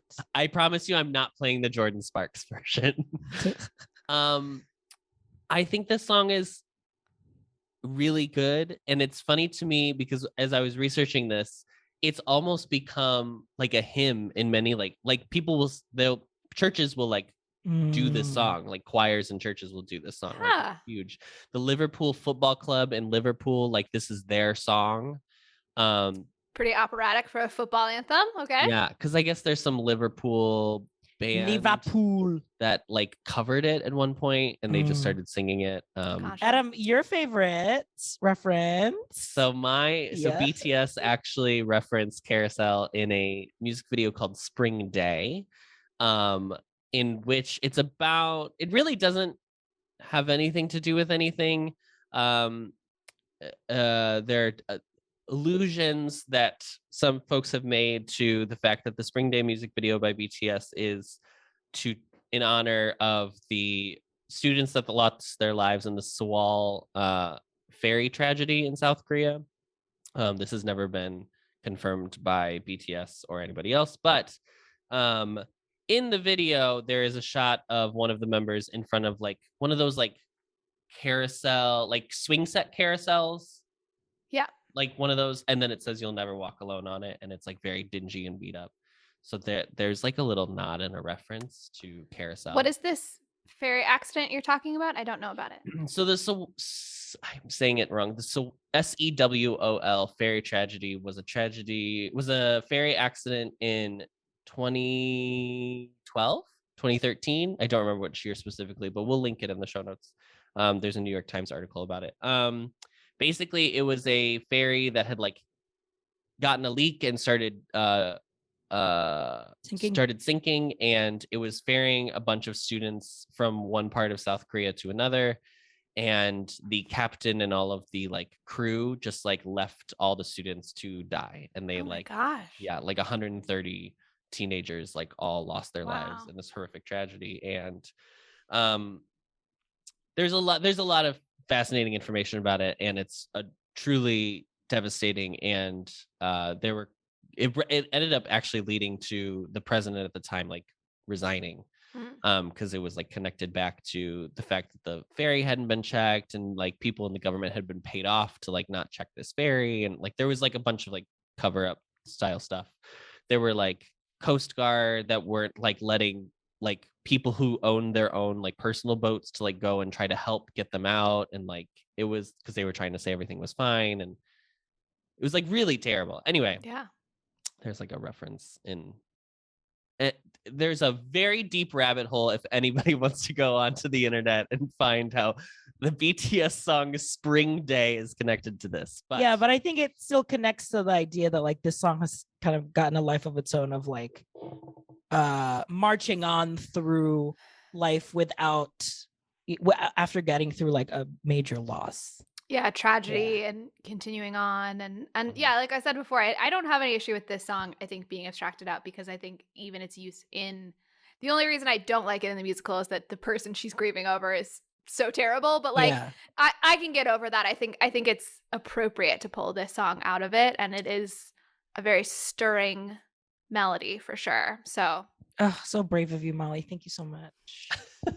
I can admit where there's something the Carousel good community thanks you. in Carousel. Thank you. I do though, and this I guess weirdly ties into what I now know about this fairy tragedy. I want to present to you, as I was watching the whole clam bake sequence and all of this, it reminded me of a theory that I developed in this music theater class that I took that I referenced earlier, which is that water acts in musicals as forests act in Shakespeare shows. Oh. Where the forest is this place in Shakespeare where people can go and sort of like get away from society, and it's sort of a liminal space where they can explore away from the rules. And I feel that water serves a similar function in musicals, where it is like this place that you cross over to have this like a little bit more freewheeling and like exploratory things. So they like go over to the clam bake where like Jigger kind of like flirts with the rules and stuff like this, right? And so I have a couple of musicals to list. So there's this, obviously set by the water. There's a lot of like coming and going across the water. Showboat, the first ever integrated musical. Pirates of Penzance, South Pacific, Anything Goes. There are a lot of musicals that are set like Titanic, the musical. Titanic, although that one is obviously has like a less direct line. But yeah, there's a lot of musicals that are like either Hamilton. on a boat or like at the beach. Oh yeah, like start out at the port. He's like arriving to America. Well, yeah, right? but even like the idea that you have to cross the water to go to New Jersey to like duel, because you can't duel in New York. Yeah, so I feel that this is RJ, you got one off the top of your head? No. There's the fountain she flicks water in Sound of Music. There you go. There's water. The fountain in Havana, Cuba. In Guys and Dolls, where she sings, go over the water. They go over the water to go to Cuba. Cuba. Yes. Very interesting. That's interesting. I like that idea. Yeah. So we can watch some future musicals. We'll cover everyone's drama meet. I don't think there's any. I don't think there's water in Dear Evan Hansen, but there is a forest in Dear Evan Hansen. Very famously, there's a forest. Well, they wanted to be closer to Shakespeare, I think. Right. That's so classic. So classic. It's such a classic Greek tragedy type of If only they had added water, that really would have fixed everything about Dear Evan Hansen. Yeah. It might fall down in Camelot as well. I don't think that because they're really not near water in Camelot. No, but Camelot's surrounded by woods, so yeah, Camelot's got the forest. It's got to be forest or water. Those are the two options in theater. Yeah. That's interesting. I like that. So we cut to Billy. He's up dead in the sky. He gets this chance. They give him a chance to go back to save his kinfolk. We realize it's his daughter Louise. She's now 16. And we watched the Dream Ballet. So much like Oklahoma, we get a Dream Ballet sequence. Just a little run of the mill. And does anyone want to Dance. summarize it, or are you going to leave it up to me? Thank you. Good pun. Thank you. The ballet, Yeah. Le Ballet. Le ballet? You bet. Julie is a freewheeling young lady, Louise. I can't summarize it. Louise is kind of a little punk, and she likes being on the beach and playing with the boys and having fun. The beach? And then Water. yes, well, I already said that it was in this, but yes. But then she gets looked down upon by, I believe, first one of the children of Enoch and Carrie. And then we sort of see that translated into other people shaming her for, it seems And like they both, say the word shame. Yeah. Shame, It seems shame. it seems like there's also this element of like her maybe not fitting gender roles, that she like wants to be this adventurous young lady and like not She's be like a all pretty rowdy and little- prim. Yeah. But also there's this like, your father was a thief and everybody looks down on her for it. And then we see the carnival come to town, and we see the carousel, and the dancers become carousel horses, which you two, I remember referencing in the live show, was a quite moment. effective. Stunning. And I thought it was Quite. pretty beautiful even on film. That was one of the Yeah. things that I was begrudgingly appreciating when watching this, was Yeah. how beautiful the carousel dancers are. So we see the carousel come to town. Julie falls in love with one of the carousel workers, very much in a parallel with what happened to her mother. And She was like, wow, look at that young Hugh Jackman. I must fall in love with him. I don't know that is there more. And then it's a little confusing how exactly the plot lays out, because it sort of seems like that he goes away and she gets shamed for having Like begun a interacted with relationship with them. him, interacted with him. But then when we get back to like, we're out of the ballet and we're in a regular straight scene, then she's talking about running away with the guy. So it was a little confusing exactly the order of events of like, does the ballet foreshadow some of the plot at some point, or is this exactly what happened? Yeah. So I was a little confused about exactly what it was communicating about, like her status of her relationship with this new carnival guy. I think it's easier to understand dream ballets on stage more than it is. I think we take movies so literally because they they try so hard to be more literal than a stage can be. So I think you lose something in that regard. But basically the end of the dream ballet is he tosses her to the side because he seems like she's too young, and then she tries to go and she goes back to the Enochs and tries to get into the party, and they're like, no, you're not one of us either. And then she's like, everything kind of happens and she's caught between both worlds and she doesn't fit into either. And then that's kind of where she ends up on the wheel turning, the carousel of her own making, lost in her emotions. I love a dream ballet, and that's really all I had to say. We can move on. Yes, Adam is a simp for any use of like the dream ballet trope. Like he loves it. Anytime it's employed, I think it's great. What do you find compelling about dream ballets? I love the idea as a dancer, as a dancer. It actually doesn't even need to be just a dance. I mean, normally it is because it has been set by this trope of it being a ballet, but like even when there's a song where it's like it's all happening in one's head or whatever. I just like this really abstract idea being able to be understood by like everybody. Like I think the idea of like having a dream ballet is so interesting and unique and like specifically shouldn't work.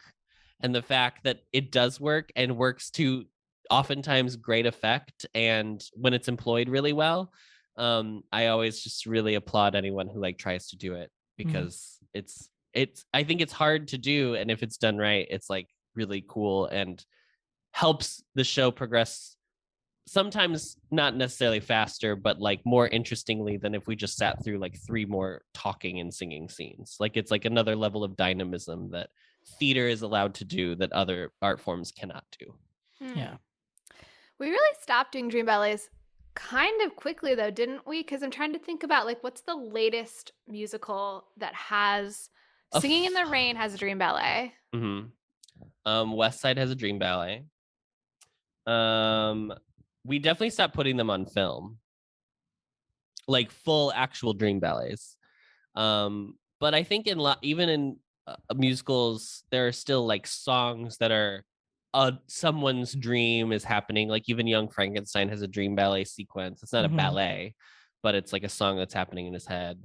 I think it is often used more in that format now. Yeah. But I always really enjoy it. I always think it's fun. I think I love a reference to classic musical theater. And nobody more than musical theater composers love to reference classical musical theater. So It's an extremely insular genre for sure. very much so. Yeah. Let's move on to the end. And let's talk about it. So Billy appears. He brings a star from where he was. He talks to Louise. He doesn't see Julie. He tries to give Louise the star. She doesn't want to take it because he's a stranger. He slaps her hand. She screams. He disappears. Julie runs out, and he that's when you get the line of like, but it felt like a kiss. The slap felt like a kiss. And Julie's like, yeah, sometimes that happens. Somebody will hit you, and it'll feel The great. fact that they kept saying it over and over again was truly like nails on a chalkboard, because it felt like I got hit, but the hit felt like a cloud or a kiss.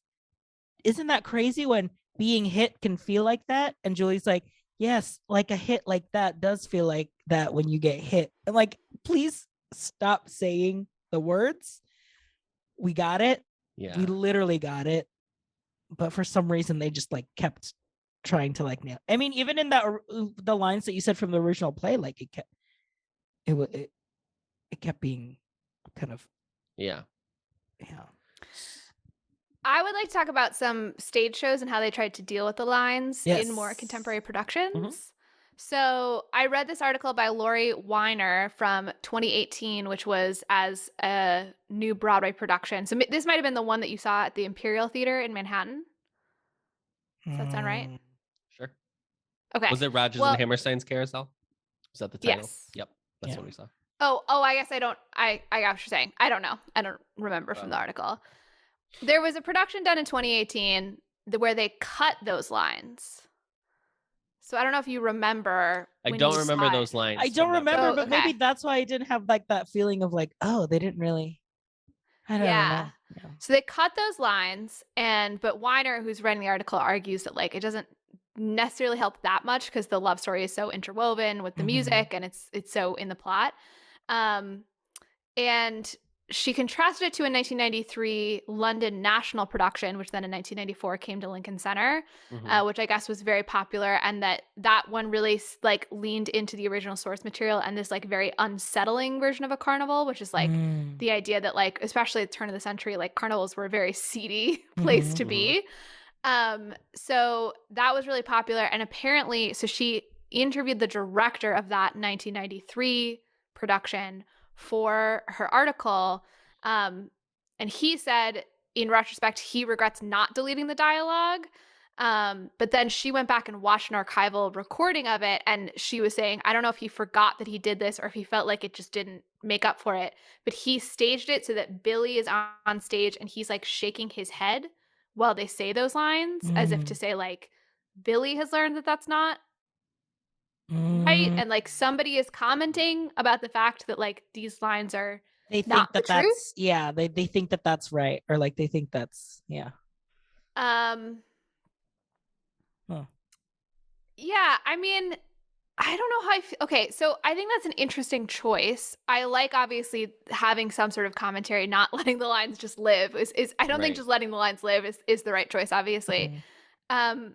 I guess that a problem I have with it then is that it's like so about Billy and his knowledge instead of and I mean, like like the musical is about Billy. Billy is the protagonist of this, right? He Yeah. is the one that makes the change. We're following his story. Mhm.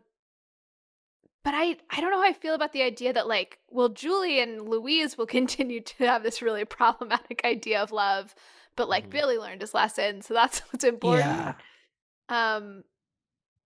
Yeah. I don't know if there's any way to solve it. I kind of actually said that at the very beginning of this. It's not a very interesting argument. I almost wish that like if they're making changes, then it's like, then do you change further later when they're at the graduation and like Billy does have one final chance to reach out to them, even though he can't make himself visible, he can just like kind of talk in their ear. Hopefully they can understand one final message. And I wonder if that is more of an opportune place where if we are changing or if we are modifying, could you do it there too, to kind of show that like, yeah, because I understand like Billy, it's kind of moot if Billy realizes that it's wrong, you still have two people that are affected and have to go on their lives now fully affected. But if the fix was to revert back to, okay, let's say we go all the way back to the original source material and the show ends right there, and Billy is clear, not just like maybe he's let off and we don't know where he goes, No, but like he goes fails. to hell. He fails, like Satan himself comes out and is like, yeah, and like takes him off stage. Yeah. Hello, Queen. Hi, Time Queen. to go. Yeah. Like maybe because like then your audience, like you go for like full Brecht and you make it like your audience is fully aware that they are like watching something, And and they like begin to slowly take apart the carousel. And Yes, someone walks across yeah. the stage and it says the moon. Yeah. Yeah. The I ladder appears again. like And if instead of stars, they start tearing down lights.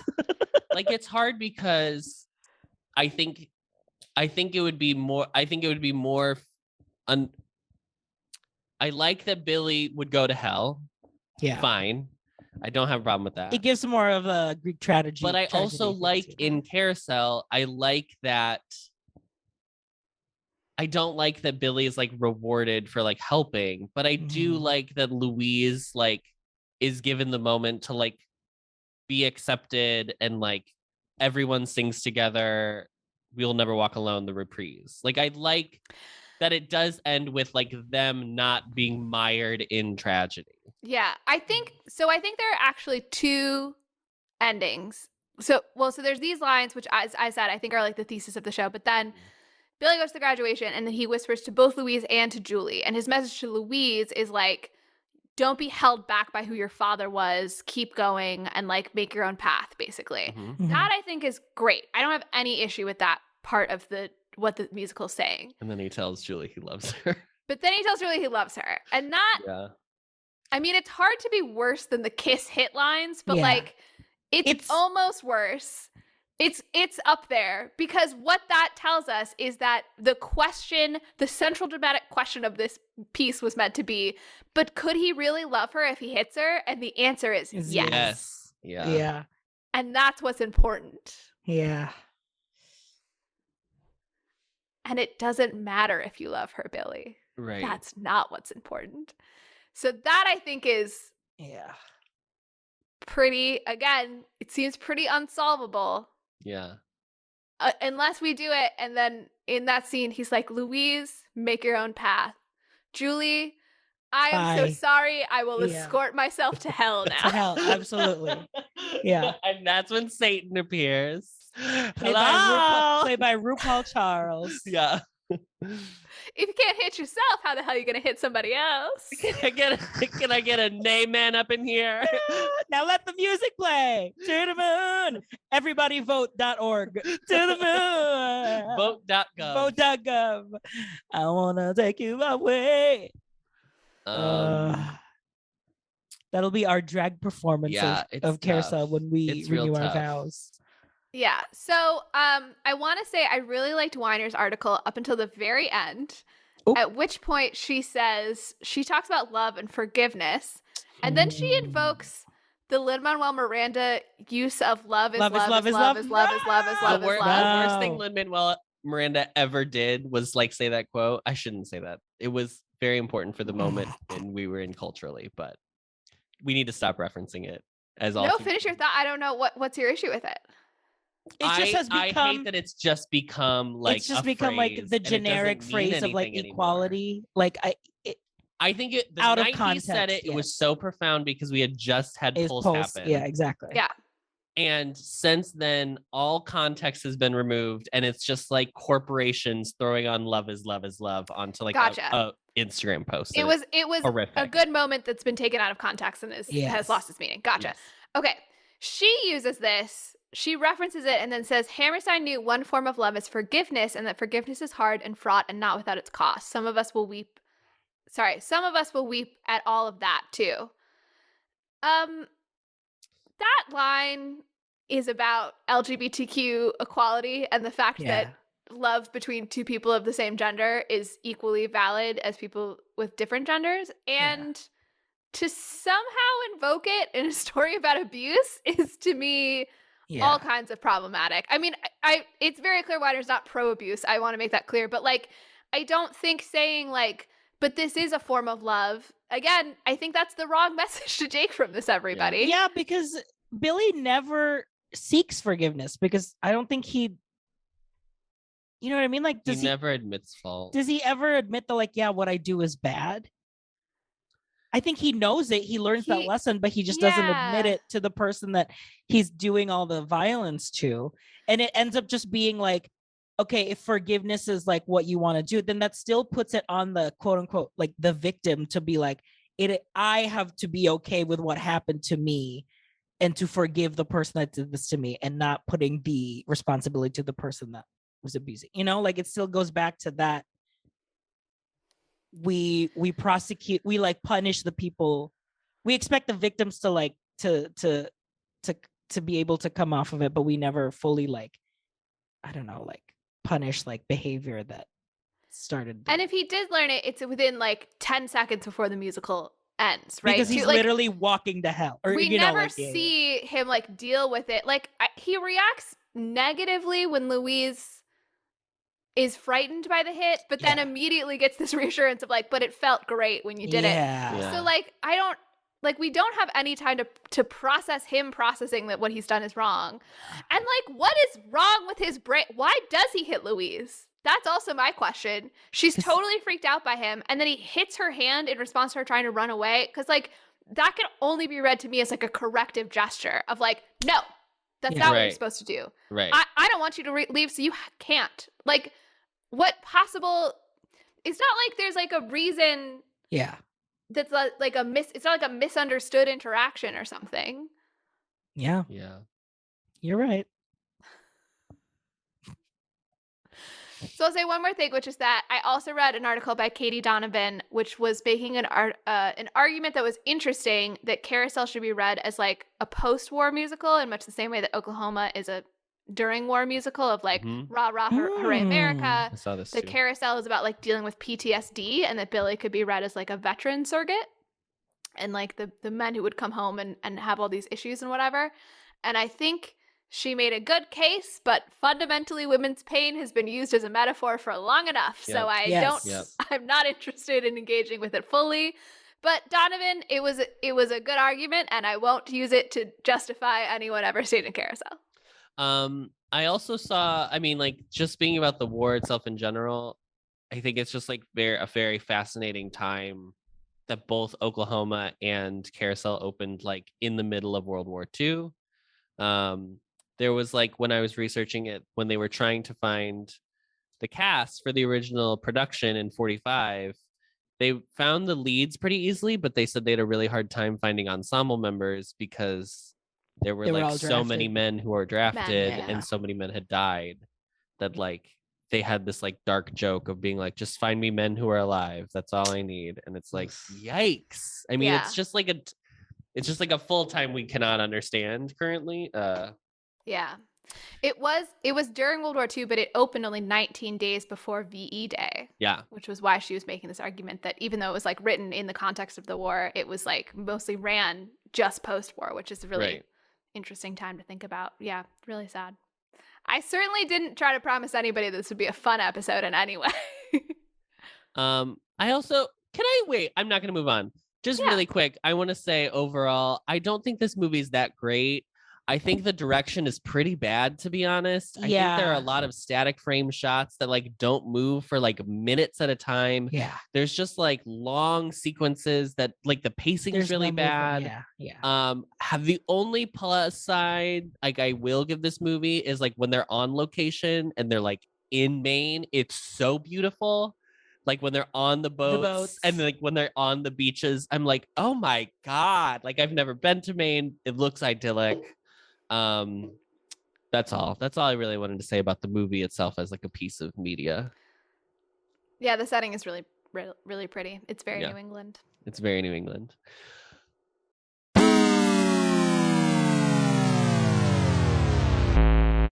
So on Rotten Tomatoes, this movie has a 71%, and then every review is behind a paywall. So I have no reviews for you. So stop doing that. All media publications. That's really annoying. So on Letterboxd, Valerie gives it a 0.5 star and says this was not a real nice clam bake. Oh. Amazing. The clams are like, no, why am I in it? Yeah. So Shay gave it a 1.5 stars and said, I've never felt so angry, confused, and upset in my whole life. Harold Hill wouldn't let this happen. Harold Hill said, no, why am I in it? Yeah. And Lucy Lockett gave it 2 stars and said, this movie is terrible and my 2 stars were for the movie. But I went to see this stage production at a local theater and during curtain call when Billy Bigelow came up to give his bow, the guy in the row behind me jumped up and shouted, that's my husband. And I want him to know we were all real proud of his husband this evening. Aww.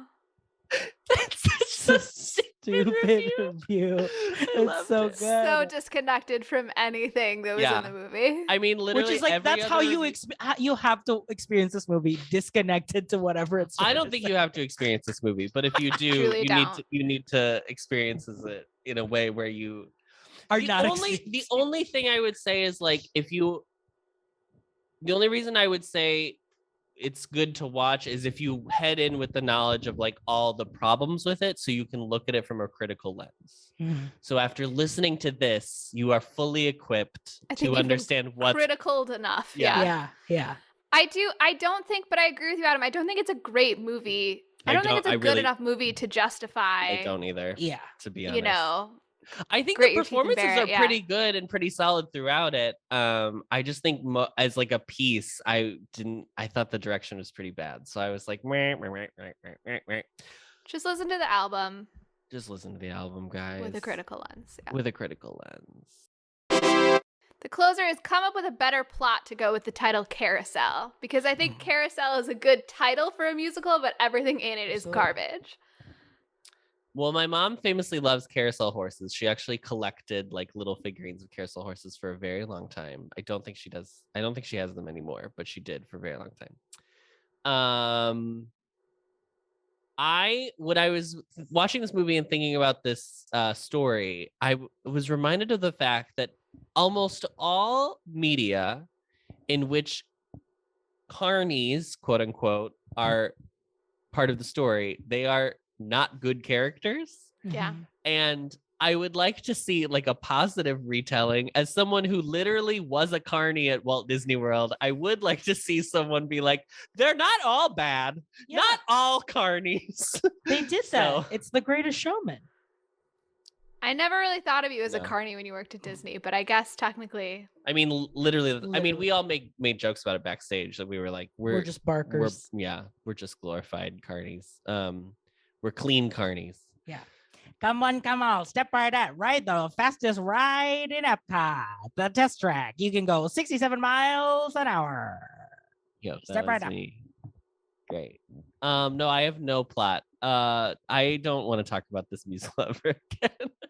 I think it's enough of a plot just to say it's a heroic carny story. Great. That's enough. That's cool. More like a setup than a full plot. Rags to riches. It's Final Destination with the roller coaster, but he saves the day.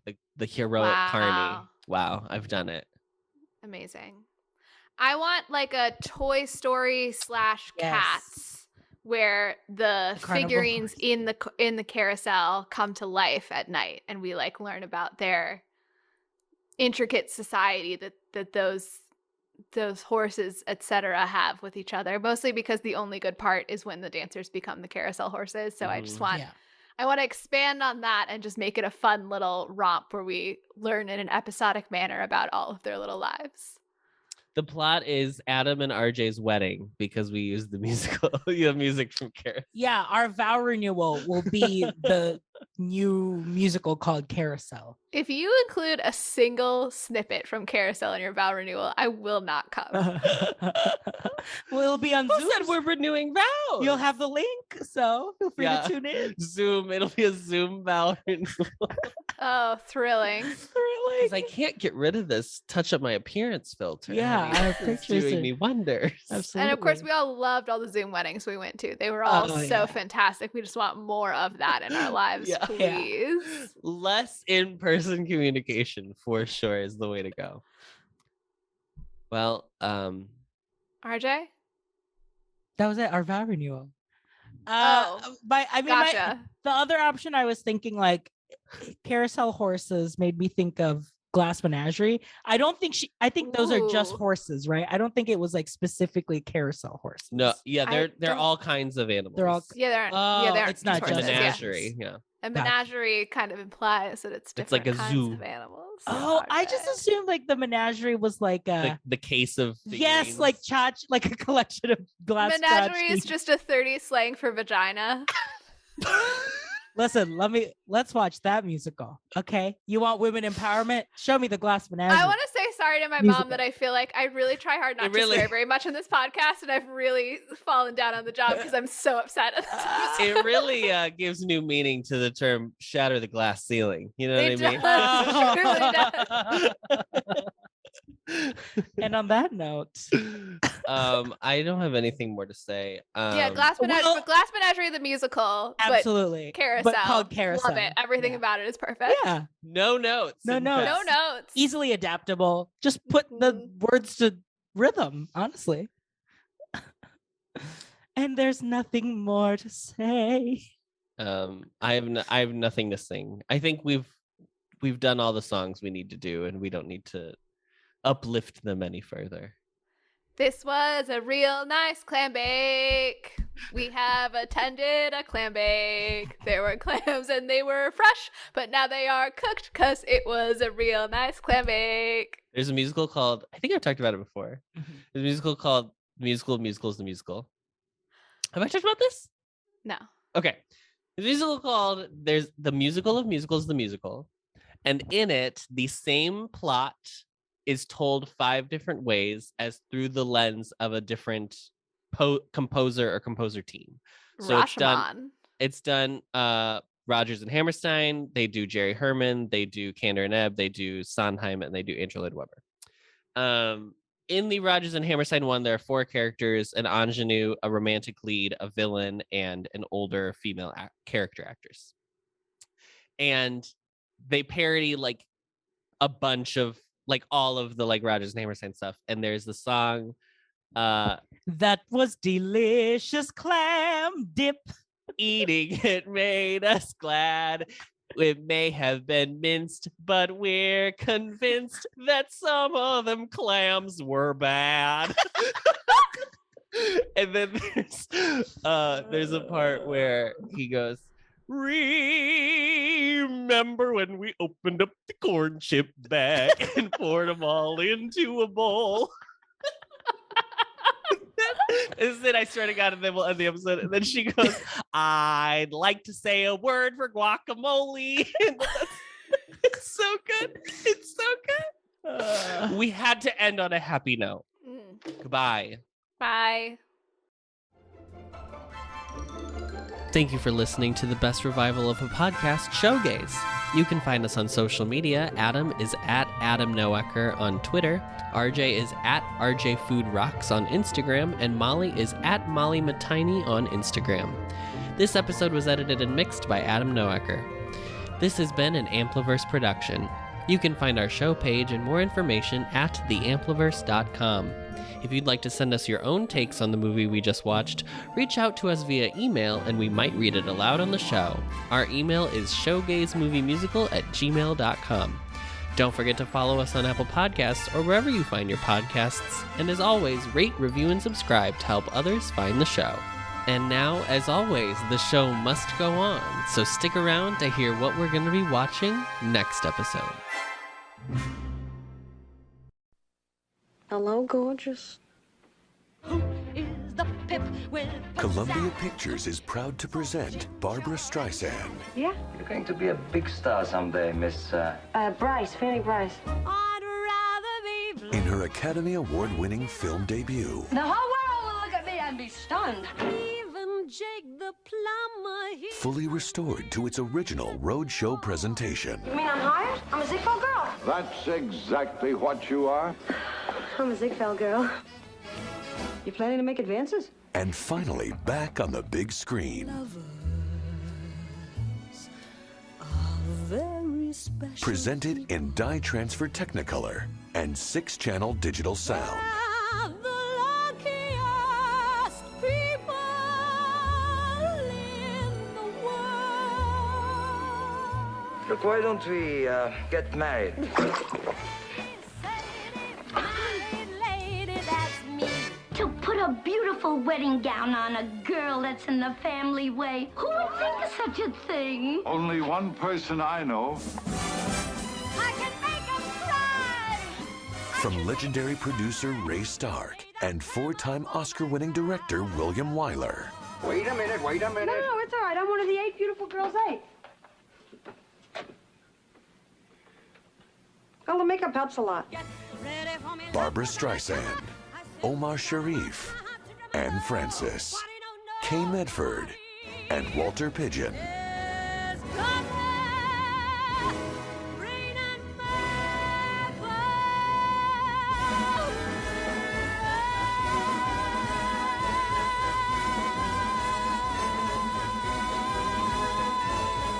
Funny Girl.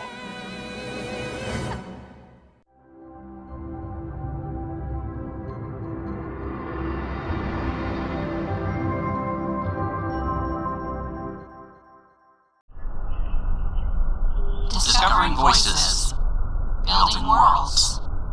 The Ampliverse.